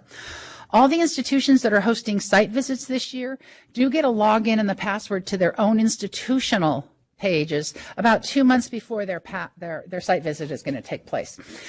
The passwords are separate because the accreditation team's password, it's turned off after the site visit because the team member doesn't have any need to be in that institution's data afterwards. Scrolling down even farther, I'm going to kind of roll over the rest of these individual program reports. So if you scroll down to page 26, you're actually seeing the last section that's already built, which is links to all the surveys. On the right-hand side, you'll see there's 4 bar charts with dotted circles around each of those. Those are our boxes with numbers in this approach. If it's there and you can see it and click on it, you're going to get to a series of dashboards for the survey. And this is actually, it says 16-17 here, but the 17-18 and the 18-19 surveys. So if we have the surveys that we've been doing for a number of years, there'll be multiple years data in there. In the teacher induction survey, it was modified this past year, so there'll only be 1 year's worth of data. All the survey questions are available in this. It's visual. The left-hand side presents the institution survey responses as long as there's been 10 people who completed the survey. The right-hand side presents the statewide information on the same questions. So the goal here was to provide a one-stop place for team members to be able to get data. One of the pages I didn't show you a screenshot of is the institution also has to post things on their webpage, such as where their program review submission is, the feedback from that and the addenda, where their common standard submission is, the feedback from that and that addenda. There's another section back on the landing page that is the data accreditation activities. In there, what we actually put is we put the logins and passwords to any of those web pages that the institution has. So the access to the institution's accreditation activities. So if a team member can remember their login and password to the accreditation data system, and if they can't remember it, then their consultant will get it back to them, or their team lead. If they can get into the accreditation data dashboards, they actually can access everything they need for that site visit. I didn't mention that across the top we've actually provided links, but they can get to the data glossary, the accreditation framework, the accreditation handbook, all the adopted program standards, and all the program reports. So really, this is one place where we hope they'll be able to access everything. This year, because it's being piloted, we are using this login and password system that we've had to develop. We are hoping that next year the login to connect into this will actually be through the accreditation data system. They won't have to have a separate login or password. The institution will be able to access these visual displays of their data through the ADS where they already have a login and password. Okay, I tried to go pretty quickly there. We're happy to answer any questions you have. We are so excited about this. We are collecting data from team members and institutions who are seeing this pilot, and we'll try to answer any questions if you have them. Thank you. We do have a couple of public comment cards. Lynn Scott, will you please come up and state your affiliation for the record?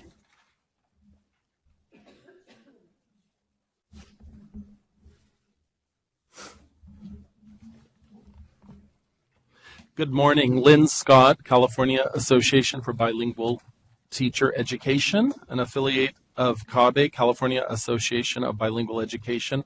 I'm also a faculty member at California State University, East Bay. I appreciated what Director Terry Clark was saying about this focusing us in on one area.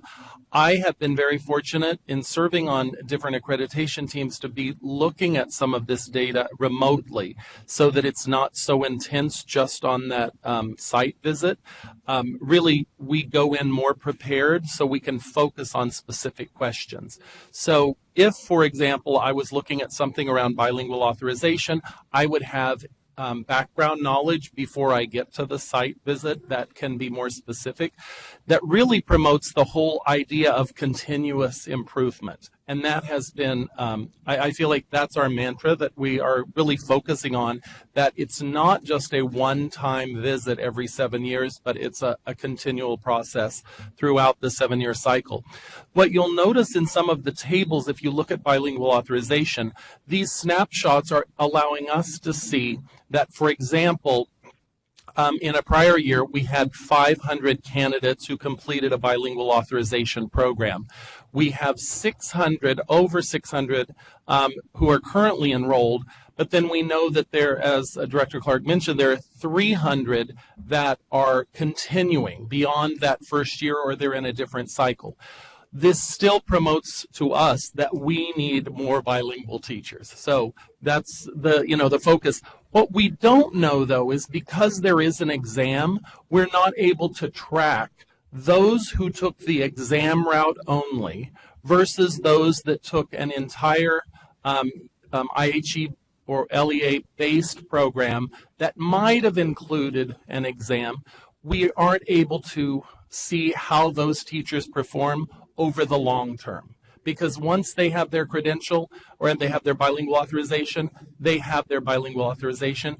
And I am continually asked by my colleagues across the state, is there any way that we could do some research to understand whether going through a accredited program pathway to get your bilingual authorization is more effective than going in and taking the test that would not have any associated field work or practicum. So this kind of is giving us transparency in the process, better access, remote access, that kind of leads us to where our next steps are. So thank you. Thank you. Rigel Massaro?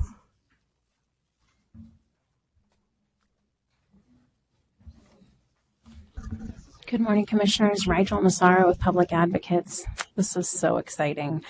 Yeah, I probably need a new prescription after trying to read some of these questions. So, of course, I can't wait till pieces of it are more public and I can read it. but I am really excited. Primarily, I think Lynn stated the reasons for which this is really wonderful.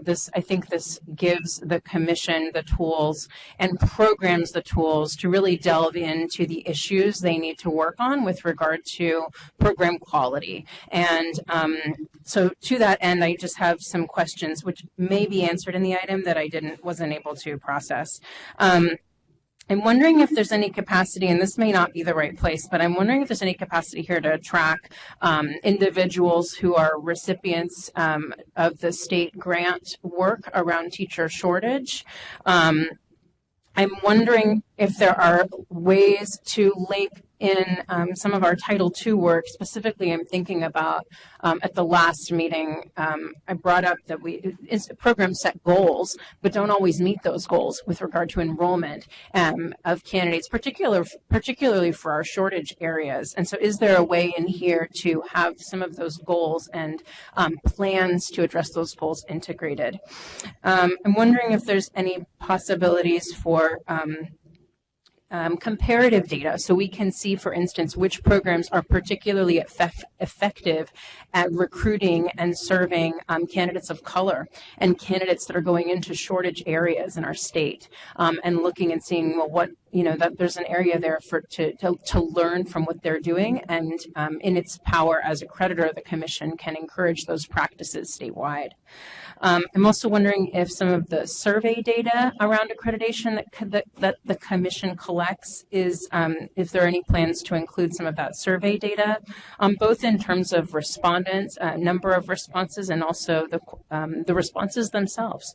And then I'm sure, just as a person who has no idea how programs are run, there's the current enrolled, there's the continuing, there's the new. I'm wondering if there's something around attrition. There are some programs that are really good at keeping candidates from beginning to end, and others that struggle more. And so is there, I know we're creating in the state a statewide cradle to career data system. It's going to solve all our problems. And until then, for the purposes of this body, which does accredit these programs and should keep an eye on which ones are really keeping their candidates from beginning to end.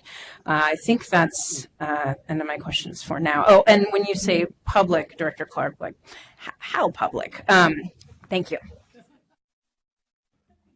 Thank you. So this closes our public comment section. Commissioners, do you have any questions or comments? Commissioner Hind? I have a question also on how public. Would this be something that would be available for potential candidates to look at and say, I do want to go to that school, I don't want to go to that school, based off the information that's provided? There are definitely parts of it that are currently public, such as which programs are offered at what institution. As far as the other data that's in here, it's not public yet. We're working on deciding and talking with leadership within the agency to try to figure out what should be public. We would welcome your input on that topic. We have the people in-house who are working on updating dashboards, and now that we have more data available to us, they're going to have to look at that to figure out what is appropriate. We also don't want to negatively impact any institution in any inappropriate way, and so we have to also think about that. There is a feature in the system, and we're going to make it even more overt to the institutions for this coming year, where an institution may actually identify its specific characteristics that it might want to notice.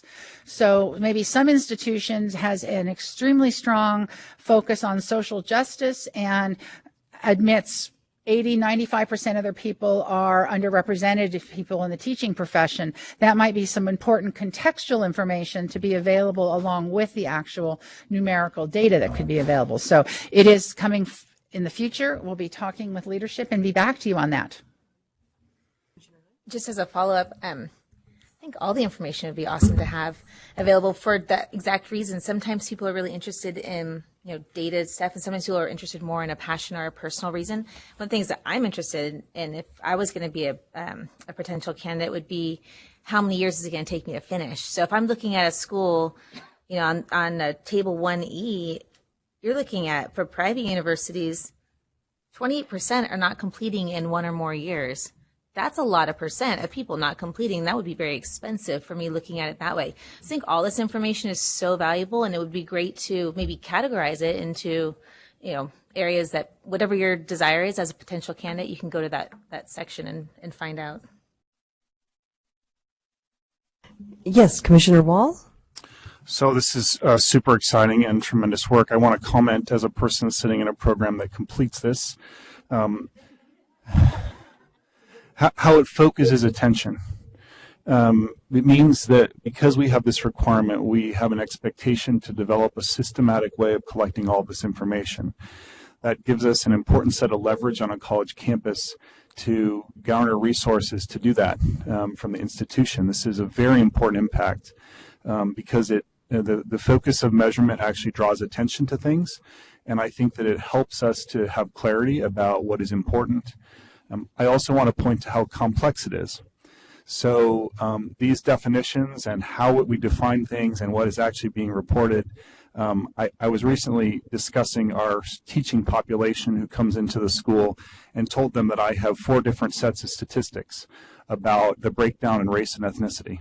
And it is based on definitions of different groups. There are 2 actual ways that primarily the federal government reports this. And I point to that because it is quite complex. Which points to, I think, so appropriately how you're talking about the need for some context as people understand this, which I think also points to, campuses are concerned, and I think reasonably we have to balance the public need for information with the risk that it potentially places a campus at to put all of that information out, which might make them less desirable to share everything freely. And so I think that's just a really careful balancing, very much in favor of sharing information, just with how important this has already been in focusing attention and the key dimension of how we define and carefully understand that we're reporting the same things. Thanks. Thank you. Questions? I want to support my colleague's most recent comment as I was thinking about what information might we want to have publicly available versus what we may not want to have. And I hope that the Commission takes the time necessary so that we can consult with our dean and faculty colleagues to be able to tell the story in an honest way, but at the same time make sure that we continue to focus our efforts on recruiting teachers to our campuses and to our programs. So I guess I'm making a plea for additional time to really understand this and have a conversation. Thank you. Thank you. Any other comments? Yeah, Commissioner Sloan?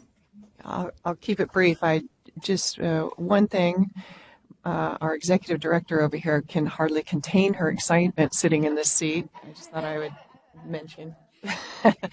And it is very important, this system to helping our outcomes-based accreditation system actually have some teeth and actually be able to provide us with guidance on what's happening across the state, and then all of those windows that Terry Clark showed us about the data that reviewers and institutions can access seems critical because of the complexity of the data that we require from all of these institutions and the ability of reviewers to wade through it all and really come to an understanding of what's happening at that place and whether teachers are leaving well prepared for classrooms for the particular areas. I just also wanted to mention that our speakers and commissioners have brought up some very good questions. I took notes on what those were.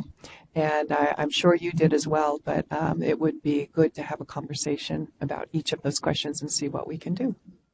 Yeah, but thank you. I am excited too, maybe not jumping out of my seat the way that the nerd on my right is, but, but I am very excited, so thank you.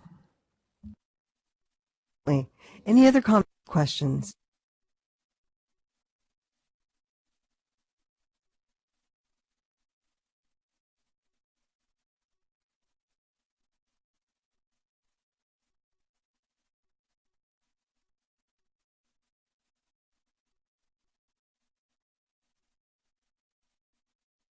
Here at 11:05. All right, if you can hear me, clap once. If you can hear me, clap twice. Thank you. All right. So that was a nice animated break. And before we start with our next item on the Educator Prep agenda, I'm going to turn it over to Commissioner Sloan for just a minute. I just wanted to interject in order to welcome our newest student liaison, Lindsay Baladoy, to the commission as the new student liaison. Welcome. Let me tell you a little bit about her. Lindsay is a student in the single subject English teaching credential and master's program at UC Davis. She was born and raised in Santa Cruz, California. Her educational journey has included traditional school, charter school, independent studies, and community college before transferring to UC Davis.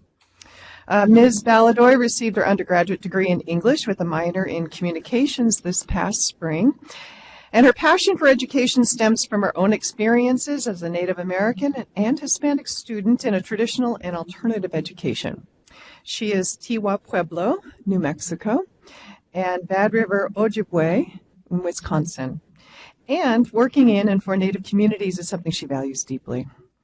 Prior to her experience in K-12 classrooms, she worked as the reservation outreach coordinator with the American Indian Recruitment and Retention at UC Davis, focusing on holistic and culturally relevant programming for Native American Indigenous youth and rural and urban environments. After receiving her teaching credential, her goal is to teach 10th grade English with a focus on culturally relevant curriculum for underrepresented and underserved communities. We are so happy to have you here. Welcome.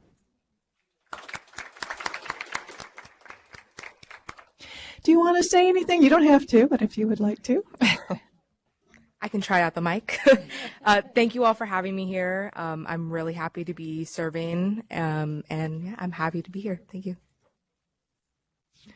Thank you so much and welcome. Our next item is item 3C, the discussion of the California Dyslexia Guidelines and their potential use within educator preparation. This item is being presented by Roxanne Purdue, and this is an information action item. And before I ask Ms. Purdue to begin, I just want to say how excited I am about this item, because I didn't know about what we're going to be talking about, the manual, and I was going through it and I was like, this is so rich. So I'm very eager to learn more. Anyway, Ms. Purdue, will you please begin? Good morning, Commissioners. Before we get started, I want to thank my colleagues at the California Department of Education for joining us today. We have Dr. Teresa Costa Johansson, and we have Richard Gifford here with us today. So they'll be talking about the California Dyslexia Guidelines in more detail. Okay, so in 2015, Assembly Bill 1369 required the California Department of Education to develop and publish guidelines for educators on the topic of dyslexia.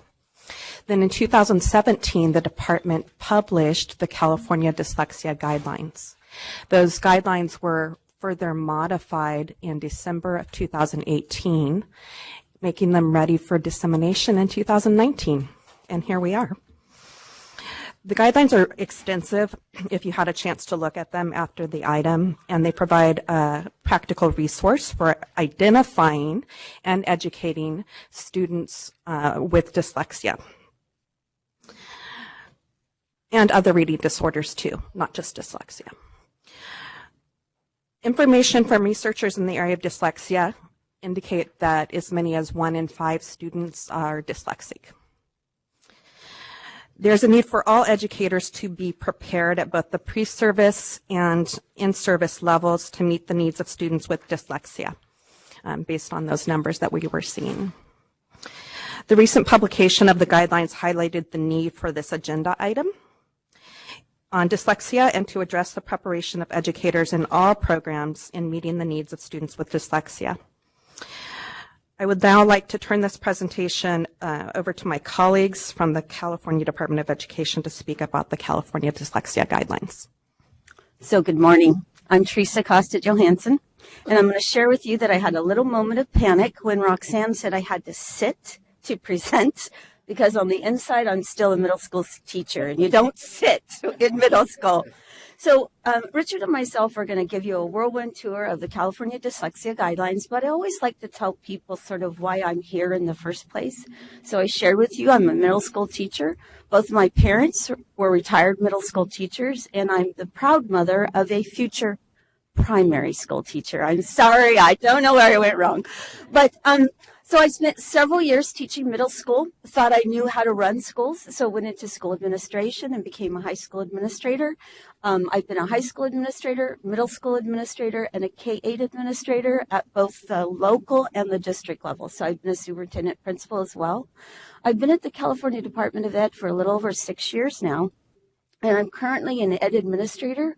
When I moved into the administrator position, my current director at the time, Mr. Chris Druin, said, Teresa, one of your jobs is to put together a stakeholder group and do this stuff around dyslexia. And I said, awesome. Only I didn't know anything about how to put together a stakeholder group. So thank goodness I had a great staff. I would like to take credit for writing the guidelines. I did not. We put together a group of experts throughout the United States, actually, representing all different types of agencies and different groups to come together, stakeholder people to come together and really put their best work forward to create these guidelines. And so we're happy to be here and talk about those. I'll let Richard share a little bit about his background as well. Thank you so much for having us here today. I'll just say I started my career in education a little more than 20 years ago as a middle school English teacher in a non-public school in Baltimore. And what it didn't take me long to realize was I was not prepared to provide the reading instruction that my students needed. These were middle school students whose reading levels ranged from non-reader to around the third grade level. And so at that time, I started to look into what the research was on effective reading instruction for that population. I was able to identify a program that had those components of effective reading instruction, started to use it with my students and saw how effective it could be. I later on went on to work for the Success for All Foundation as a developer of reading curriculum and reading technology specifically focused on struggling readers. I did that for more than 10 years. I then came to CDE right around towards the end of the dyslexia work group work. And when I found out what was happening in the department, I immediately went to the people who were coordinating that work group and said, I just would very much like to be involved with this. This really aligns with my background and my passion. And then I was asked to fill the role as the education programs consultant who supports the implementation of the dyslexia guidelines. And I'll just throw in too, one of the things I learned throughout my career, I went into middle school teaching and I was certain that as a middle school teacher, I wouldn't have to teach reading. There was a reason why I didn't teach kindergarten, first grade. And then partway into my career, I started having students come up to me and self-identify and tell me I cannot read. And I thought, you're in the 8th grade, how can you not read? So I went into high school administration and thought, surely at the high school level, it'll all be good, until I had a junior walk into my office and tell me, Miss Johansson, I can't read. And I have the very unique privilege of many parents in the state and the United States and in the world, actually. I'm the mother of a son who was eventually diagnosed with dyslexia. So it's professional and it's personal for both of us as we've gone on this journey. I will just share on slide number 2. Uh-oh, we're slacking here already. Slide number 2. As far as the dyslexia guidelines go, they are not mandatory. They are not binding. They represent exemplary practice and are provided as a guideline and support for teachers and schools and districts to address the reading and learning needs of students with dyslexia or other reading disorders. But it's important to know that they are not mandatory. They're not law. They're not. They are in statute and they're published on our website, but they are not in law and they're not binding on local educational agencies. So in this next slide, we can just see the table of contents for the dyslexia guidelines, and you can see some of the really key topics that are covered by the guidelines are things like the definition of dyslexia and how it's addressed in California Ed Code, what the scientific research has revealed about the neurobiology of people with dyslexia, the characteristics of students with dyslexia and screening and assessing for dyslexia, and effective instructional approaches for students with dyslexia. So the guidelines include the International Dyslexia Association's definition of dyslexia, and some of the key aspects of that definition are that dyslexia is neurobiological in origin. So, and what is meant by that is it's a brain-based issue. It is not a visual deficit, and that's often a misconception about dyslexia. The characteristics of people with dyslexia include difficulties with accurate word recognition, poor spelling, and poor decoding. And these difficulties are typically due to a deficit in the phonological component of language, meaning that the deficit involves in the way the brain processes the sounds in our language.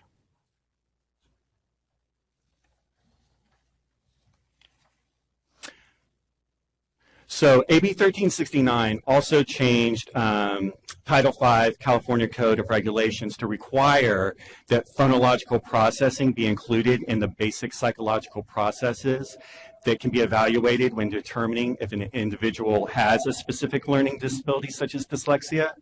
And it's not like that wasn't happening before AB 1369 was passed. Many school psychologists were already doing that, but by putting it into the California Code of Regulations, it really highlighted this is a key area that needs to be evaluated when students are struggling with reading. So again, the guidelines have a lot of information, a lot of detailed information about the characteristics of dyslexia from preschool through college.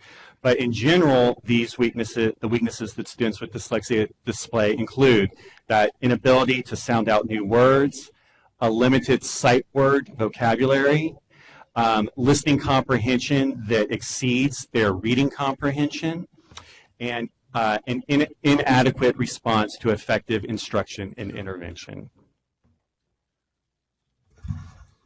I'm going to talk just briefly about a specific learning disability, which dyslexia falls under the category of a specific learning disability, partly because this work was initially assigned to the Special Education Division.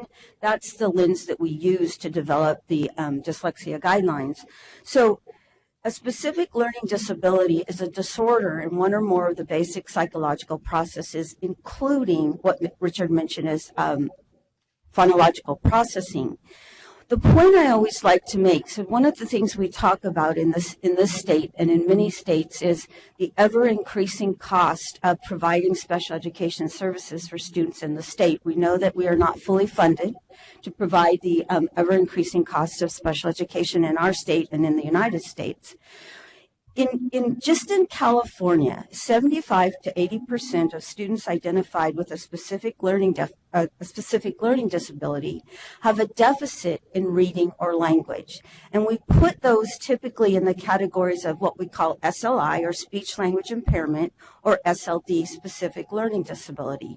So in California, 47% of the total number of students with an IEP or individual education program have this type of a deficit, which means here in California, roughly close to 38 or 37,000 students have either a speech impairment or a specific learning disability. And if you go to the category, the explanation on the next page, this is disability by category in California for special education. And again, when we look at the number that have either a speech language or a specific learning disability, roughly 60% of the students in California fall under those two categories. So you think, well, why is that important? Well, if the bulk of those are related to language and reading, what am I trying to think of the word? My projection or my hypothesis is If we could effectively address reading disorders and dyslexia in the state of California, we would probably effectively address about 60% of the student population that has an IEP in the state of California. And I'll link back to that in another slide, but I always like to show the in California, the numbers of students, and this holds true nationwide as well, the number and the percent of students that fall into those two categories. Those are the two largest categories for special education in the state of California. And again, if we can effectively address that, I think we've made a significant impact in student achievement in California. So I add this, and I like to link back to Mary's comment earlier about effective reading instruction is a function of general education first, and every teacher, in spite of like my belief that I didn't have to teach reading, every teacher is a reading teacher from preschool all the way through university level. I don't know about any of you, but when I went back to work on my dissertation, I had to change some of my reading skills and my ability to read material and process it. I needed help with that.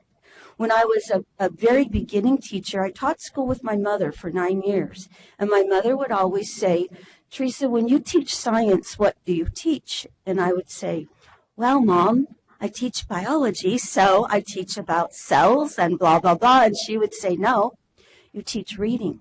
You're first and foremost a reading teacher. It took me a couple years to figure that out, but she was right.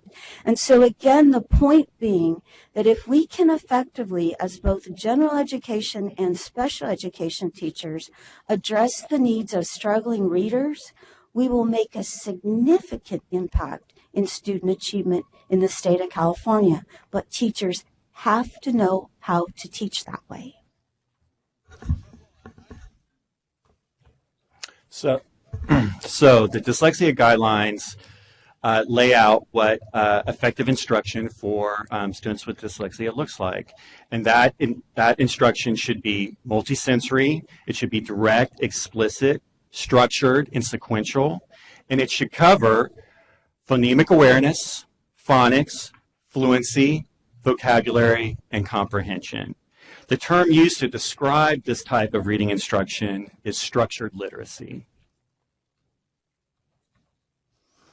Here in this slide, we can see how well, let me just say, CDE first published the ELA-ELD framework in 2015, and that framework is a guidance document for the implementation of the ELA-ELD standards in California public schools. You can see in the slide how the elements of effective instruction for students with dyslexia fall within the framework's key themes. Both documents emphasize the importance of mastering foundational skills, and this is an essential component of delivering core reading instruction and implementing effective reading interventions. So we'll just end with a summary. One of the things that people ask me a lot is, should I just use the recommendations in the dyslexia guidelines for when I'm teaching students that have dyslexia? And the reality is that effective reading instruction is effective reading instruction when it's based on the essential components based on the science of reading. So what we know is that if you teach based on that structured literacy approach, and you use direct, explicit, systematic instruction in phonemic awareness, phonics, fluency, vocabulary, and comprehension, you will meet the needs of readers who don't have a disability, but you will also effectively address the needs of students that do have dyslexia or some other type of a reading disorder. The guidelines, again, represent best practices for structured literacy, and the contents of the guideline would be beneficial for all teachers, including multiple subjects, single subject, special ed specialist credentials, because, again, linking back to that notion, and it doesn't matter what content area you teach, every teacher is a teacher of reading. I'd like to turn it back over to Roxanne now. We're not going to talk about any of the other slides. We'll turn it back over to Roxanne, and we're more than happy to answer any questions you may have. Okay, if I could have you turn to page 4 of your agenda item. You'll see 5 suggestions on page 4 that you can look at as to how the dyslexia guidelines could be incorporated to address teacher, leader, and pupil personnel services preparation programs, including the second-tier programs or induction. Staff asks the Commission to discuss the suggestions that you see there on page 4, and if appropriate, endorse the inclusion of the California Dyslexia Guidelines as described in the item. And I'm happy to answer any questions. Thank you. So before we discuss these items, we do have a few public comment cards, and we'll go ahead and have the public commenters come up. And we'll start with Janet Davis. If you'll please come up and state your name and affiliation.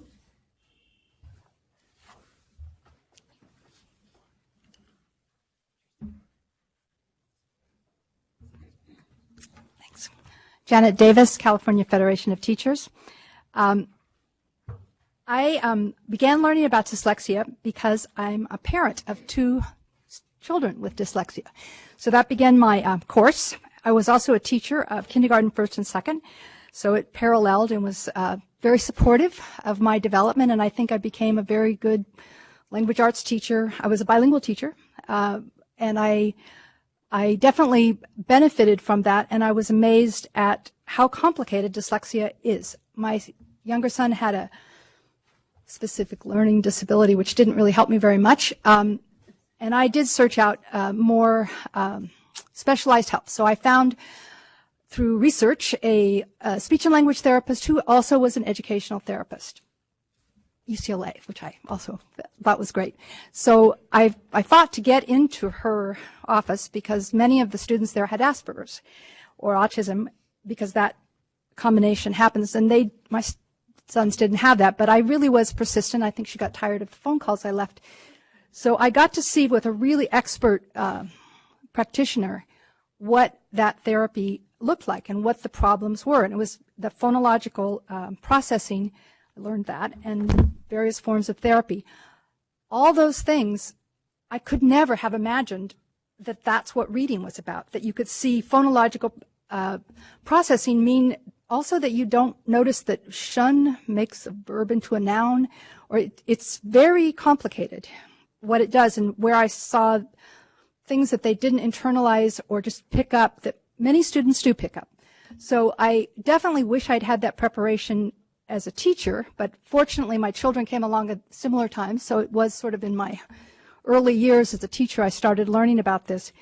But I do mention that dyslexia doesn't go away. So dyslexia is a thing that you learn how to manage, and my son is a dean at a very prestigious school, so you can be very successful. He still has dyslexia and his spelling is awful, but spell check is there.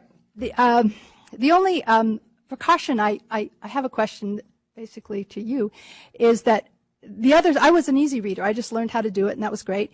My granddaughter is in 2nd grade and reading Harry Potter books and is reading above grade level. So I'm not so sure that she needs the same exact instruction that my sons needed. That it is, I mean, she's pushed into a 3rd grade classroom, so she's not bored and a difficult child to have around. That there are different learning needs, and that I think some of the things I learned from that experience as a mom did make me aware that I sure could have used some of that instruction myself. It would have been helpful. I was so unconscious about how language really worked. That's good, but the precaution that we don't just say, oh, everybody should have this, because unfortunately that's sort of the open court time that I remember not so fondly, that it was just plastered on everyone, whether they spoke English or not, whether they needed it or not. And I totally support this effort, but also that we just see that it's not a blanket that you put on every student. Thanks. Thank you, Janet. And now, Carrie Chi, if you would please come up and state your name and affiliation for the record. Good morning. My name is Carrie Chi, and as a former middle school teacher, I think there's a theme here. I'm going to stick to a page in my playbook. For the next 2 minutes, I will try to engage you with slightly wacky and offbeat antics. I will then mention a rock star to appear hip in your eyes. And finally, I will end by repeating my request for action between 3 and 13 times. Here we go. First, I am wearing this fish hat as a symbol that my head, my brain to be exact, is atypical. Instead of being wired to pick up sounds and symbol, my brain is wired to float. Do I feel different and slightly ridiculous and stigmatized in this room? Yes, I do. However, I will soldier on with my raised cortisol levels and try to read aloud to you. I share an atypical brain with the rock star Cher. Okay, if anyone is under 30 in this room, I should not be given any credit for being hip, but besides you, looks like I'm good. So, when I read that Cher said she was rather disappointed with her teachers for not recognizing her dyslexia and helping her, I burst into tears. Why? To the end of my days, 2 children's faces will haunt me.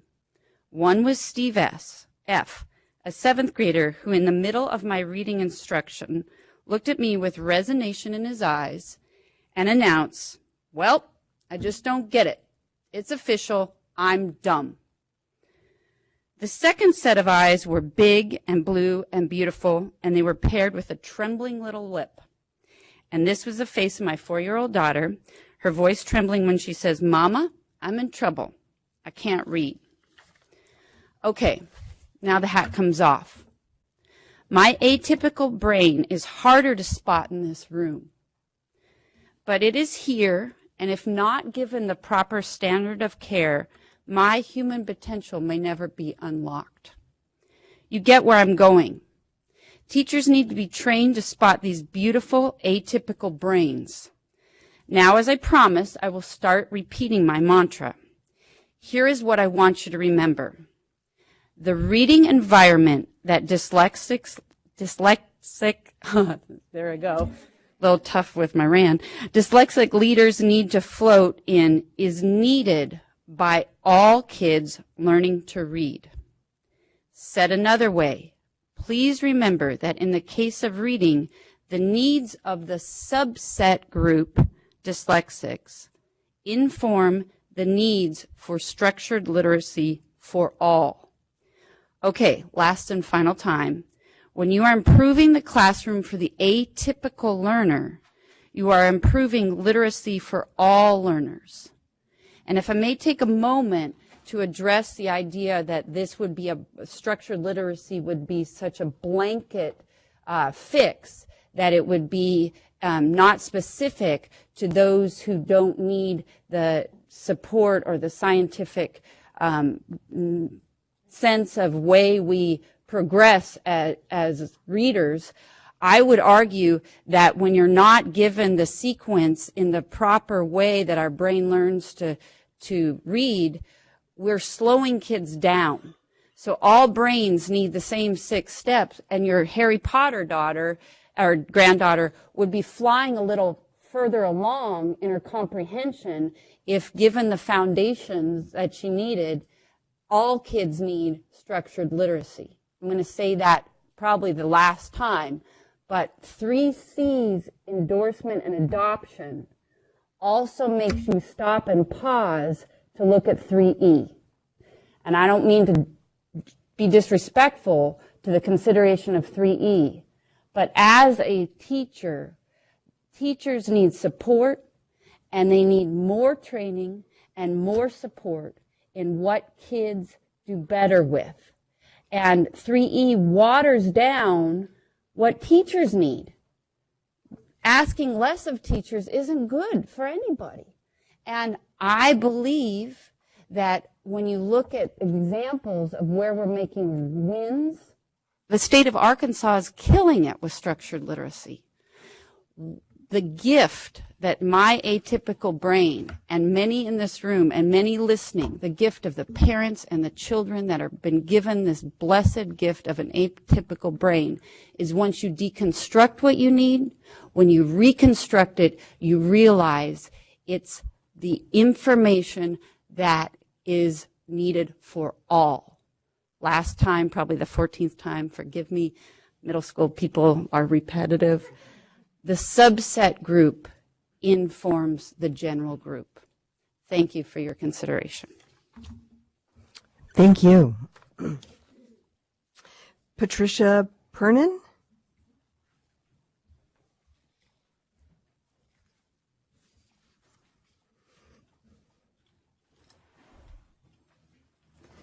Please state your name and affiliation for the record. Absolutely. Patricia Pernin, Administrator over the Intern Credentialing and Added Authorization, we call ICAP in Los Angeles Unified School District. Good morning to Commissioners, and thank you for the opportunity to speak with you today about the California Dyslexia standards and their potential use with preparation. Recently, I went to a university stakeholder meeting, and the first question that was asked of me is, what are you excited about? And I said, what I'm excited about is the work that's being done to address the needs of students with dyslexia. And although I was a middle school teacher at one time and also a high school teacher, although my background is in teaching of mathematics, reading is essential, especially in this day and age when we are providing the opportunity for students to do even Common Core and to do some real investigations. And then when you think about STEAM education and all the education that we have that's going forth. So I'm a big proponent of reading. Also, as a mother of 4 children and a grandmother of 7, I have the wonderful opportunity of seeing the various ranges in reading abilities, from my youngest one who's struggling with a hearing problem as well as trying to figure out exactly what is happening with his reading in elementary school, youngest grandson, I'm saying, to the child who is off the charts in reading and an understanding of everything that is being done. So I'm a real big proponent of looking at dyslexia and all reading that occurs. Over the past couple of years, I've had an opportunity to be a member of the Los Angeles Unified School District's Dyslexia Working Group, which was created after the passage of AB 1369. Stakeholders in the meeting included administrators from the Division of Instruction, the Division of Special Education, our teacher preparation program that I run, parents, general education and special education teachers, site administrators, and experts in dyslexia from across the country. It was the intent of the dyslexia group to work together to bring to the district a plan that would ensure that the needs of the students we serve would be met, and that we would ensure that educators across the district would be prepared to do so. That means administrators as well as teachers. Utilizing the California Dyslexia Guidelines, we have developed professional opportunities for all of our teachers and administrators to learn about dyslexia and how we might work together to ensure that all of our students with dyslexia and with reading disabilities, they might work together and learn how to provide the expertise for literacy support. An extension of the work included in my program's task of submitting a reading and literacy added authorization to the CTC that would address the reading and literacy gap and would include specifically addressing the needs of all children. As Mary Ann Sullivan, Coordinator of Instruction in the Division of Special Education, indicated to me, and I'm quoting, with the passage of AB 1369, the district is experiencing a high demand to address the needs of our students with challenges in reading and literacy. It is imperative that we have educators who are highly skilled in identifying the characteristics of dyslexia and providing the early intervention and explicit instruction to meet their needs.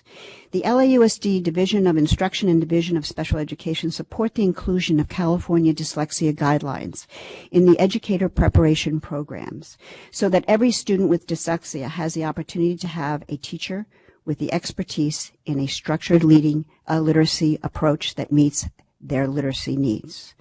I am hopeful that we will move forward in this endeavor to bring to the forefront those students with dyslexia and thereby ensure that the needs of the students will be met through educator awareness and preparation.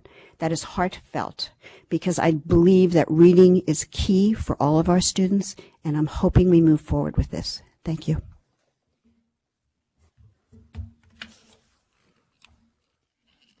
Next we have Renee Webster Hawkins.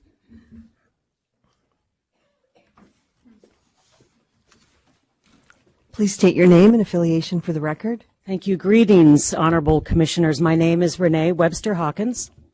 I'm the regional leader and governmental liaison for the Decoding Dyslexia California.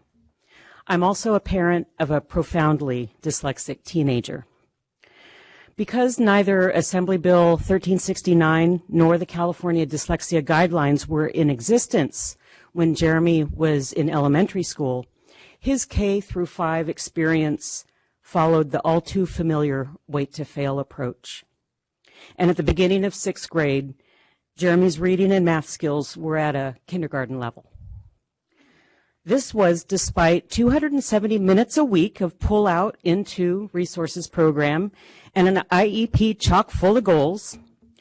What was lacking was the district's refusal to acknowledge dyslexia and the lack of awareness among his earnest but ill-prepared teachers to know the best instructional methodologies to provide him effective intervention. So we had to place him at a private school staffed with highly qualified educators who are trained in structured literacy and similar evidence-based approaches for math. By the end of 8th grade, 3 years later, Jeremy was reading text at the 10th grade level and mastering pre-algebra.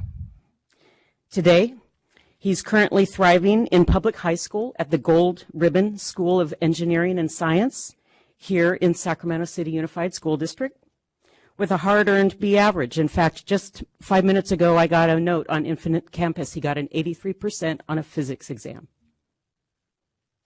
The California guidelines, dyslexia guidelines, are transformational for students like Jeremy and also for the general education teachers who are charged with teaching them to read. Because of the guidelines, districts like Sacramento City Unified are now just only 4 years, which is not long, as you know, in the world of education and transformation. Just 4 years later, they're embracing and implementing evidence-based structural literacy instruction as a systemic approach to early intervention for students with disabilities in reading. And general education teachers are much more accepting of the guidelines' recommended accommodations for students with reading disabilities so that they can access curriculum at the grade level. Dyslexia, as you've heard, is the most prevalent specific learning disabilities, and educators are now realizing that proactively screening for dyslexia and providing the rigorous science-based intervention by trained teachers is not only a key for teaching students with disabilities, but for tackling the achievement gap and unacceptably low literacy rates of all students.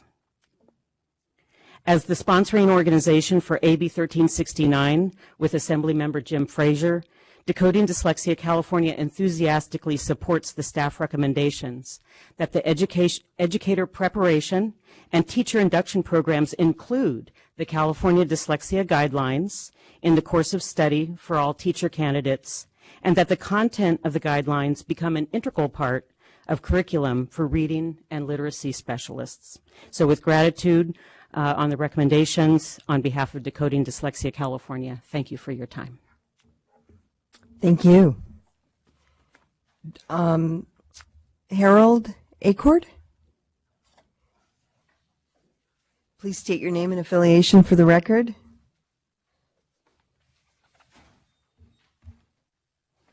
That looks odd, right? Oh, goodness, and I just messed that up. Let's make sure I get back to the right place. Hello, everyone. My name is Harold Acord. Muy buenos días. Guten Tag. I am a Spanish and German teacher in my 33rd year teaching in Moreno Valley, California, and I am currently serving as the president of the Moreno Valley Educators Association. I'm here today representing the California Teachers Association, and it's interesting, you know, as a world language teacher, one of the courses that I had in my preparation at the University of Michigan to be a teacher was comparative phonology. And that was interesting, learning not only the phonology of English, but of many other languages, and using that as a tool to help students learn.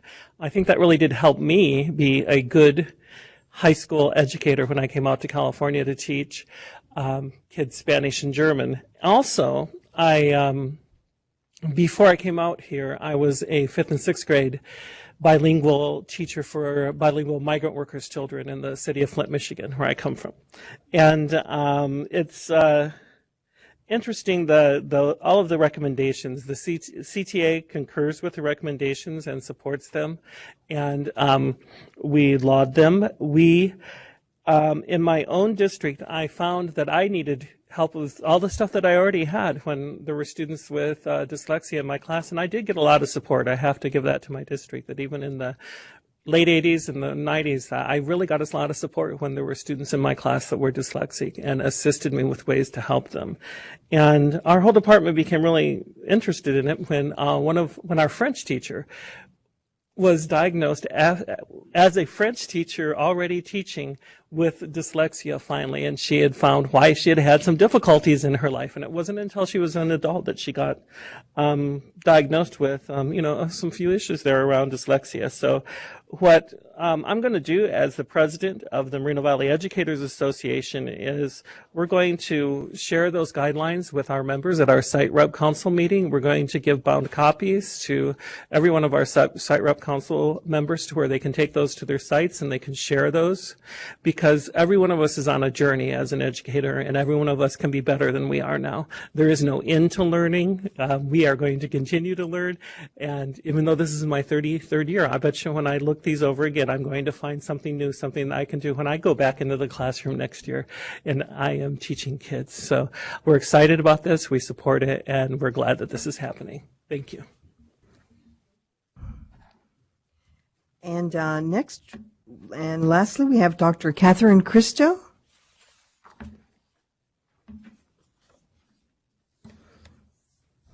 Please state your name and affiliation for the record. Hi. Yes, I'm Catherine Christo. I'm a professor emeritus from California State University, Sacramento. I directed the school psychology training program there for a number of years before I became that wonderful title of emeritus, which really just means I'm retired, but I like the name. And at this point, I provide workshops on dyslexia, have trained across the state and nationally, have researched and published in that area, and also do assessments, private assessments, IEEs, for districts and parents when kids are struggling with reading and they need somebody from outside to come in and share a little bit of information about it. I am really pleased that you are looking at these dyslexia guidelines and the importance of these. I think what's particularly important, however, is that you use what you are learning in these guidelines to inform your decisions on the following agenda items regarding TPEs for teachers and the RECA. If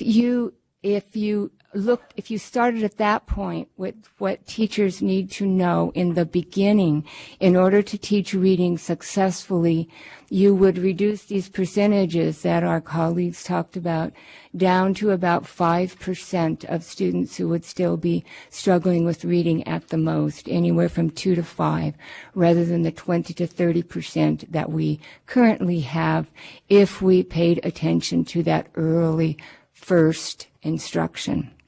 So I wish to address how these guidelines inform these next two topics that you will be discussing.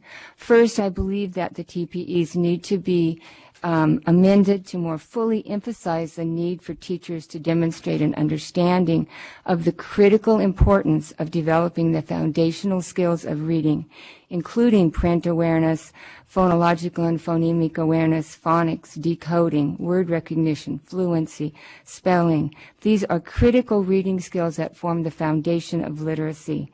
Second, I would like to share my concerns with possible elimination of the assessment known as the RECA that assesses the kind of knowledge that you're talking about now being informed and being useful for teachers. The knowledge assessed by the RECA aligns with the National Reading Panel and the California Dyslexia Guidelines. These recommendations from the National Reading Panel were first published in 2000. Excuse me, we'll be talking about RECA in another item, so if you would like to save your comments for the RECA at that point. Okay, then let me just talk about these dyslexia guidelines and how important that I think that these are, because what I think is critical is the structure, is the portion of the dyslexia guidelines that talk about structured literacy and talk about what all teachers should know in order to provide that kind of instruction, not just to identify children that are going to be sent off to special education, but to provide that early intervention that students with dyslexia need in order not to end up in special education after 2 years of failing in general education. These guidelines that are presented in the California Dyslexia Guidelines regarding structured literacy are, as previous folks have stated, they're beneficial to everyone. They're the kinds of approaches that are useful for reading instruction for everyone. They're harmful to no one. They aren't going to, as another speaker said, they aren't going to delay anyone's reading development, and they're absolutely essential for some. So I encourage you to attend strongly to these dyslexia guidelines. Thank you. Thank you. Okay, so this closes our public comment section. And Ms. Perdue, if you could you give us the instructions again that you did before we started the public comment? Right, so if you could turn to page 4 of your agenda item, you're going to see 5 suggestions on page 4 that we'd like you to consider and discuss for this item. And some of it does relate to a future item, but if you could just take a look at the bullets there on page 4 and provide some guidance to staff around the suggestions that are provided.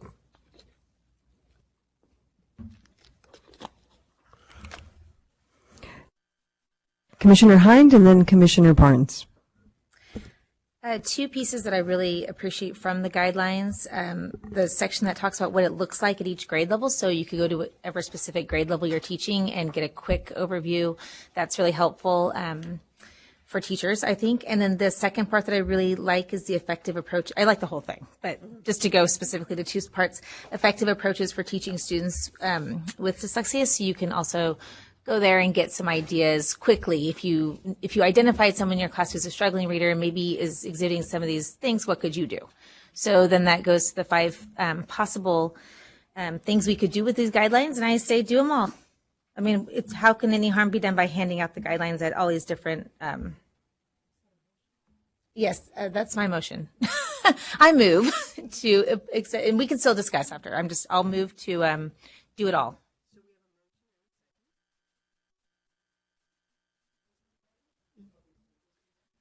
First of all, this is just awesome, amazing facts. I think last commission I was talking about how we had I'm a high school counselor, and how we had a student who we found out had ADHD and dyslexia, and through my no one knowing how to help, because this was very helpful, I brought it back to the teachers and we came up with a plan. But also in researching that, there's a huge link between ADHD and dyslexia, how they, now I've learned all this, how they correlate. And so this guideline is going to be awesome, and started making me think about some of my other students that I have on 504s that have ADHD. And so now, you know, the teachers are looking at this and saying, well, wait a minute, you know, maybe we're missing some stuff. And a lot of times, as it's stated in here, sometimes they get through and then they hit high school, and now we're trying to figure out what to do. So this is great. On the recommendations, I think it's very important, yes, that the administrators and pupil personnel get these. I was just curious. I like the stronger wording in the teacher induction would provide. I think it would be very important that the maybe that's what Commissioner Hines said, that the administrative and pupil personnel, instead of making them aware, I think they should also be provided the guidelines.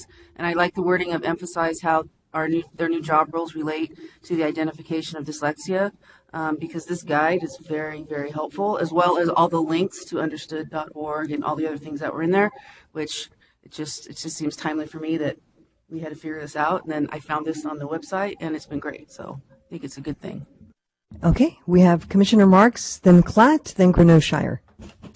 Hi. I just have a really quick question, and I have to look at the guidelines more closely. But question, is there a piece on movement? Because I am a public school teacher in Sacramento City Unified, and I have the fortunate honor of taking a class from first grade, same group of kids all the way through 8th grade. So I really see the literacy picture. I've done that with 3 groups of kids. I'm sure every group I've had has had multitude of dyslexic children. And when I have a child in 2nd or 3rd grade that can't read or can't decode or, is fumbling with print and is obviously struggling with dyslexia, I always go to movement. I always go to proprioceptive activities, vestibular activities, knowing that left and right sides of the brains have to be myelinated, all those neurological connections have to be made before I bombard this child with activities that they're never going to be able to do unless I have myelinated both sides of their brain. And the only way that I've effectively been able to see that happening in brain research and in live experiments is movement. And you have to move kids. And the other piece I have is a caution that we're asking kids to read in kindergarten when most children are not really brain developmentally speaking ready to take on the intellectual task of reading till 7 years old. Their brain is not myelinated to the point where that's happening, and yet we are labeling children dyslexic before we've given them a chance to develop. And so I have real concerns about how beefy that part of the guidelines are, movement, and at what age are we testing all children? Thank you, Commissioner Marks. Commissioner Klatt? I'll start by joining the club of secondary teachers who didn't think they had to teach reading, and then the part of the club that when my own child was diagnosed in kindergarten with a reading disability and others, and specific learning disability, how quickly I had to learn. I mean, she's now in college, but how to be a reading teacher. And so, well, I wouldn't wish that on anyone. I'm grateful that her being her mom made me a better teacher because of that. And so seeing these guidelines, I'm not going to cry, but I'm going to try. Well, I can't promise that. I don't know. I'll try not to. But I'm just so excited to see how these guidelines that the students that I'm going to get in 10 years, I hope will have had the benefit of these guidelines being put in place. So I support the bullet points here. I want to draw attention to 2 things, though. When it talks about, especially I think it's in the bullet with the administrators, dealing with administrators, it talks about that they will both identify dyslexia as well as the need for supports and interventions. And I think we often think of the supports and interventions as being reading supports and interventions. But as a high school teacher who's had students, come who have not been diagnosed, who have not gotten support, but clearly have struggles with reading and are far behind, often these students have spent the last 10 years and the majority of their life trying to pretend and trying to just fly under the radar, and they've developed just capacities to cope that are just, to me, mind-boggling, that they're able to do what they're able to do. But I think they've also created narratives for themselves, and I've heard some of the speakers mention this, that they are dumb or that they are broken. And so I don't know if this is the right place for this, but thinking about the whole child, that the supports, I think, especially these students who haven't been diagnosed until very late in their education, that the need for emotional support to help them deconstruct that narrative that they're dumb. And one of the speakers, I emailed it to my own daughter while she was talking, this idea that it is a blessed gift to have an atypical brain. And I think to let those students know that didn't have the benefit of this early screening, I just think that piece of it is so important. And then lastly, kind of along the lines of Commissioner Marks' remarks, this idea of giving students who struggle with reading, I think the arts and movement and hands-on activities are so critical for them. And I'm thinking, my daughter went through, she was in the height of the open court era, and so many of the hands-on things in the arts were cut at that time, and for a student who feels this failure of not being able to read, to not have some part of their school day be something that they can do and excel and be free for at least a little part of the day of that feeling of not being adequate is so important. And so again, I'm not sure how either of those comments apply to this, but I just hope we keep that in the back of our mind, that these students need supports in ways that aren't just about reading. So I'm supportive of the motion on the table. Commissioner Grinnell. Thank you for your presentation. I have a couple of what I think are clarifying questions, and then I want to share a resource with the Commission as we move forward on this. So just to clarify what the motion is and what the recommendation of the staff is, you're suggesting that we would provide these guidelines to educator preparation programs, pre-service, in-service, and administrative preparation programs, pre-service and in-service. And it's a resource. And PPS. And PPS. So then a first question I have is, how do these guidelines fit within the ELE and ELD frameworks? And have we, as a commission, made a recommendation to teacher preparation programs to include the frameworks in teacher preparation programs? So that's a question I have. Oh, here comes Terry. Right, Director. I'm just trying to understand the big context in which we are thinking about this. The teaching performance expectations do have that expectation in there that the framework for each of the content areas is part of the curriculum for that preparation program. And in the recommendations here for the preliminary programs, they would introduce these guidelines to all the candidates. And for the second tier programs, the program actually would provide those guidelines because the practitioner is in the job, doing the job, so that if they need to use the guidelines as part of their job, they will have them. And then in the reading programs, it's actually stated that the guidelines will also be part of the curriculum for those reading programs. Okay. You might want to stay there, Terry. So then another question I have is, what's the relationship of these guidelines within both the common trunk of preparation as well as the multi-tiered systems of support framework we see in schools? Because I saw a reference to RTI, which is really came from special education, and I know that in this commission we've talked about the importance of preparing all teachers to work with all learners within a multi-tiered systems of support. So I just want to understand more about that as we think about universal screening for young children. So I'm going to address that question. I'm going to call it MTSS for multi-tiered systems of support. But this item actually had its genesis in a MTSS conference that I went to in Long Beach with Director Clark. And I attended a session on universal screening from a researcher out of University of Oregon. And we really talked about, it was an MTSS conference, and we really talked about having that initial screening and the first interventions occurring in that tier 1 before they went up to tier 2 and needed additional interventions. If you could catch it at tier 1, then maybe you didn't need to go up to tier 2 and tier 3 with those students. And I was approached at that conference by a reading specialist, actually, and she was a reading specialist at the high school level, and she was teaching a Read 180 course, and she had parents approaching her who had students with dyslexia who were in her Read 180, and they were far below grade level, and the parents were very angry with her, and so she approached me asking for advice on how to deal with the parents, as well as what strategies she might use in her course to help the students with dyslexia. And so standing in the hallway maybe wasn't a time for me to give that assistance and support, though I did point her out to the guidelines.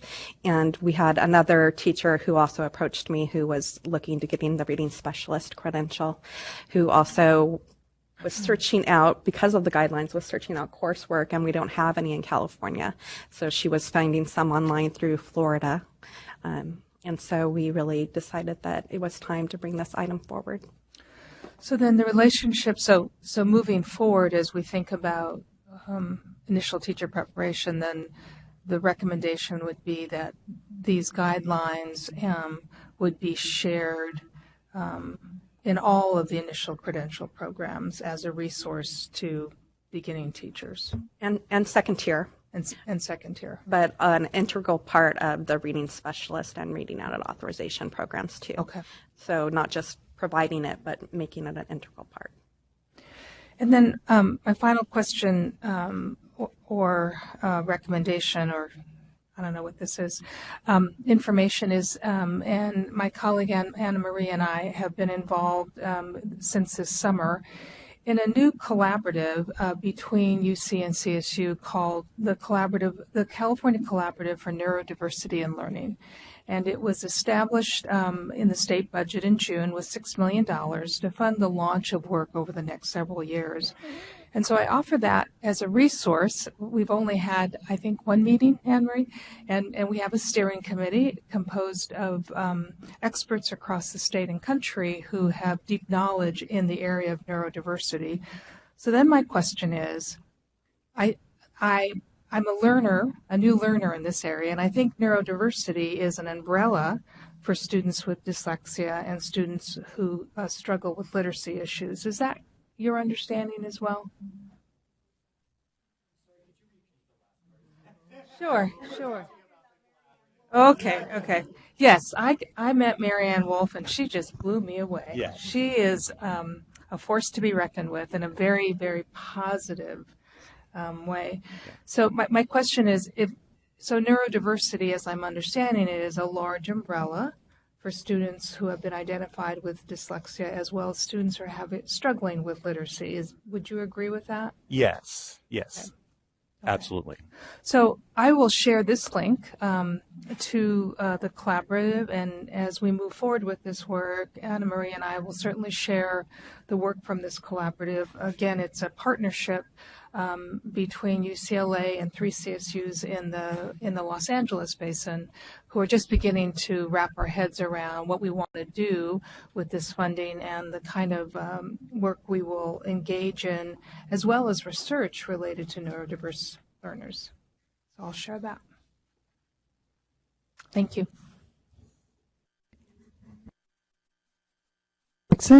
Commissioner Jackson. Yes, certainly I support the motion on the floor, but I also wanted to, I keep hearing a theme going on, and I think it will inform us as we continue to go on our agenda. And that theme is we certainly need to provide support and preparation, pre-service preparation to become an educator, but some of the stories we're hearing around the table and in the room are also about what happens later on once you're a practitioner and you're in there and you have your own schedule, your set of students, and ongoing learning. So these guidelines will be, provided during preparation and everything, but what we're hearing is that this certainly needs to be an integral part of professional learning once you are a practitioner and ongoing. And therein lies our challenge, because when money is tight and when finances get tight around the state and then, go down to the district level and the classroom level, professional learning is one of those areas that starts to get impacted. And so just keeping that in mind, because it's great to have guidelines and great resources, but then when we don't have ongoing professional learning or the resources are unknown to the vast majority of practitioners around the state, they just kind of sit somewhere where no one knows where to access them. then that's an issue. So I certainly strongly support this motion. I know that the department is, very supportive on this, that the superintendent is very supportive, and that we've got a lot of great grants in terms of literacy and a lot of focus in terms of literacy and reading development and everything going on in the department. But just that's that next level that we need to keep in mind. Thank you. Commissioner Francois and then Commissioner Hartwig. Thank you. I too agree that this is a really wonderful and valuable resource for particularly our beginning teachers as they're starting to develop an identity around what does it mean to teach reading. But I also am a little bit cautious because when we provide guidelines as opposed to making guidelines kind of accessible for folks to volunteer to dig into them or not, what we're really messaging out there is that, and I think this is good, by the way. Let me preface it with this. What we're messaging to new teachers is this is a state priority. So you need to take this very seriously. And I think in this case that we do need to do that. But oftentimes what happens in the field then is misdiagnosis. So now new teachers, because they don't have the experience and sophistication of being a reading teacher, now issues related to language, issues related to culture, issues related to socioeconomic status are not considered as they very faithfully and in good intention try to diagnose what's going on with individual students in their classroom. And so what I would hate to see is a flood of informal diagnoses in classrooms based on these guidelines and a stepping away from trying to understand and see young people as cultural beings, and maybe these are manifestations of a particular cultural disposition. Maybe it's related to socioeconomic status. Maybe it's related to, the challenges of being an English language learner. And so I think that this is connected to our next two agenda items, and I thought maybe I should wait, but no, I can't wait. Is that these are implementation challenges, I think, and we want to make sure that we don't, it's just a caution. And if you had anything that you wanted to share about how you think about these kind of external variables, that might be helpful for our next two agenda items.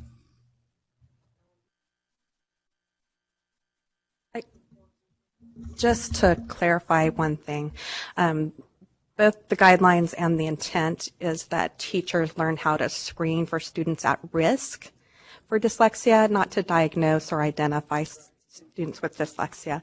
That would come from your PPS school psychologist. So can I respond?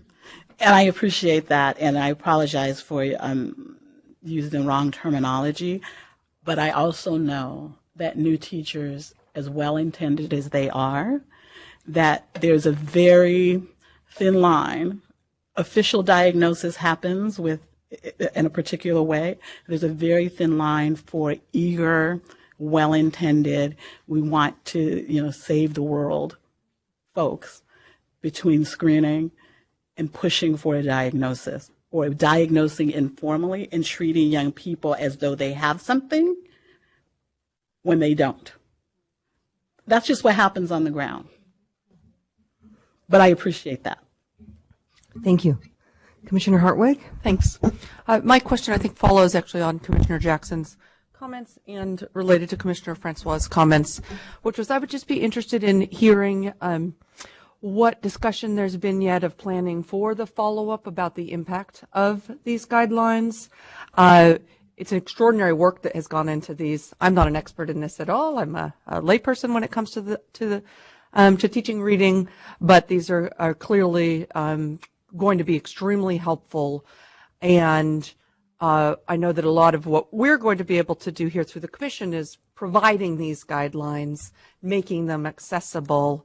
But I'd be very interested to hear a little bit about what the planning is for following up in terms of how much are these guidelines then implemented and absorbed? Do we see any unintended consequences coming out of them?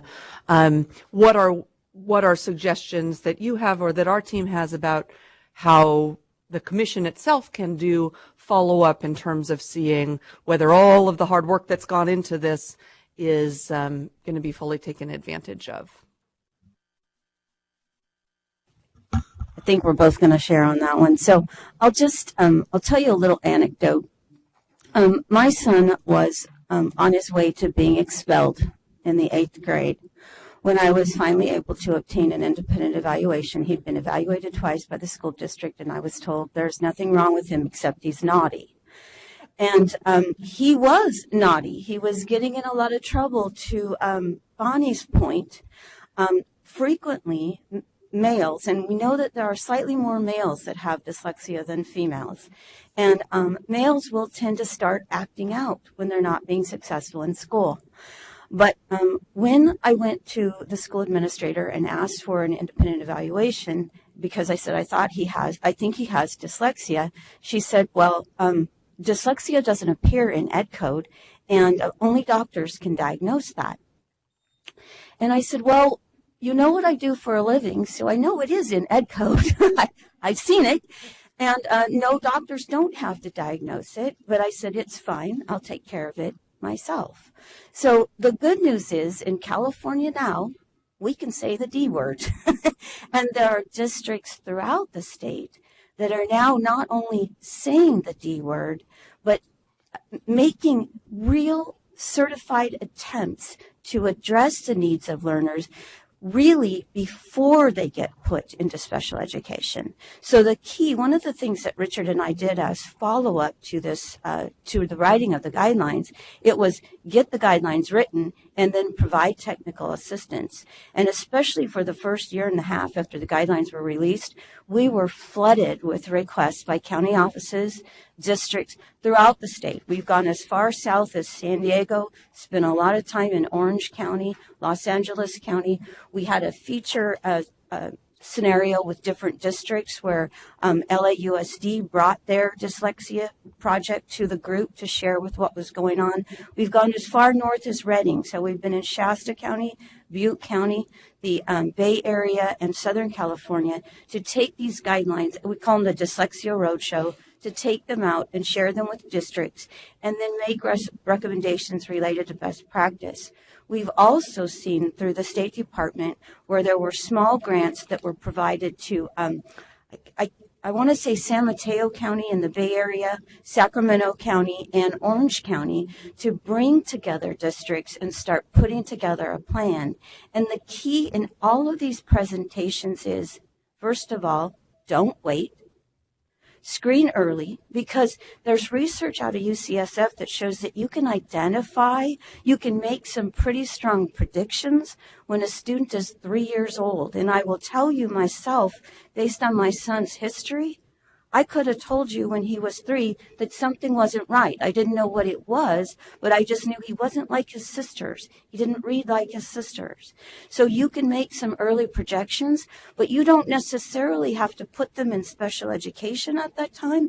You just need to make sure that they get the intervention that they need early and that you don't wait, because the longer you wait, by the time they're in 8th grade, the gap is almost too big to close.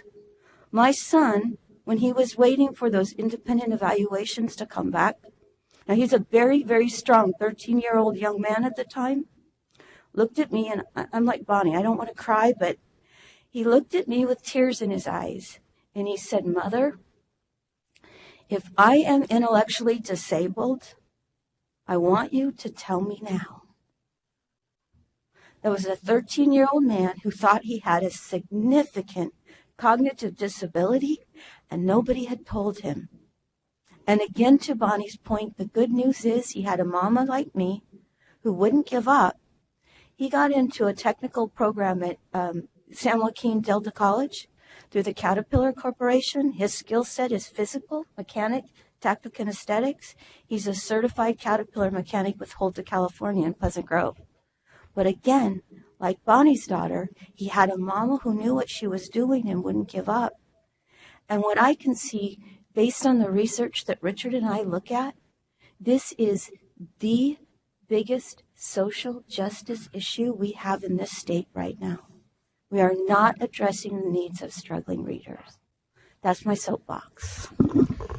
And Thank I would you. just follow up to say, or to address the issue of follow-up, it's echo what Teresa said, that since the guidelines were released in 2017, there's been a lot of follow-up in many districts. I mean, the districts, and we heard from someone from LAUSD here today. I know in that case, even before the guidelines were published, they just knew they were coming down the road, and the information in the guidelines is not, it's not new. We've known a lot of this for a long time. They started preparing prior to even the guidelines being released and put together a dyslexia task force and started working on it. And I've heard that same story in many districts around the state, even though the guidelines are not mandatory. Districts, I've been encouraged by the positive response from many districts. And just so that I understand, does the state itself have a planned follow-up survey at a certain point in time to evaluate the impact of the release of the guidelines or anything like that that we'd be then able to refer to in the future to kind of understand the greater impact? No, at this point there wasn't a plan to put out a survey or anything like that, but that's a good idea. One thing that we are doing, the teacher in us drives this, is when we find exemplary programs, we collect that information and we find out what they are doing and how they are doing it. So oftentimes working with special ed departments, but sometimes general education departments will approach us and say, this is what we're doing related to best practice. So that's another thing, is we kind of call ourselves the keepers, the collectors of resources and research related to this topic. I will share, and this was a very wonderful opportunity. My daughter just finished her credential last year through a university here in California, and her teacher, her professor, who was to provide the coursework on special education, invited me to come and speak to her class one evening. So that was a nice little outreach, and we've had a few little nibbles like that with institutes of higher ed as well. Thank you. Commissioner Sloan? I just want to thank you for coming and giving us this very accessible presentation, and I want to thank the audience who came and gave public comment. I want to thank our commissioners for your in-depth thought in having this discussion. This is clearly something that is very important for our work. We have all become more educated today than we were when we first walked in the room, and I think we are going, you've gone a long way, all of you, in helping us understand how we continue this work. And now I think we do have a motion on the table. I'm not sure where we are with that, so I'm going to... Yes, we have a motion and a second, so I'll go ahead and call for a vote at this time to move ahead with what's proposed in the agenda item. Okay, so... I moved it all. Well, so all of the points that are in our agenda. She moved staff recommendation, which is to adopt those 5 plans.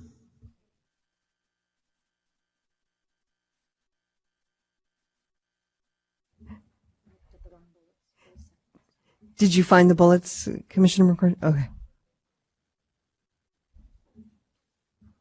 Okay, so we'll call for a vote. All those in favor, please say aye. Anyone opposed? Thank you. Motion carries. Thank you so much for all of your public comments and everything. So we will now recess for half an hour for lunch, and we'll see you at 1. Thank you.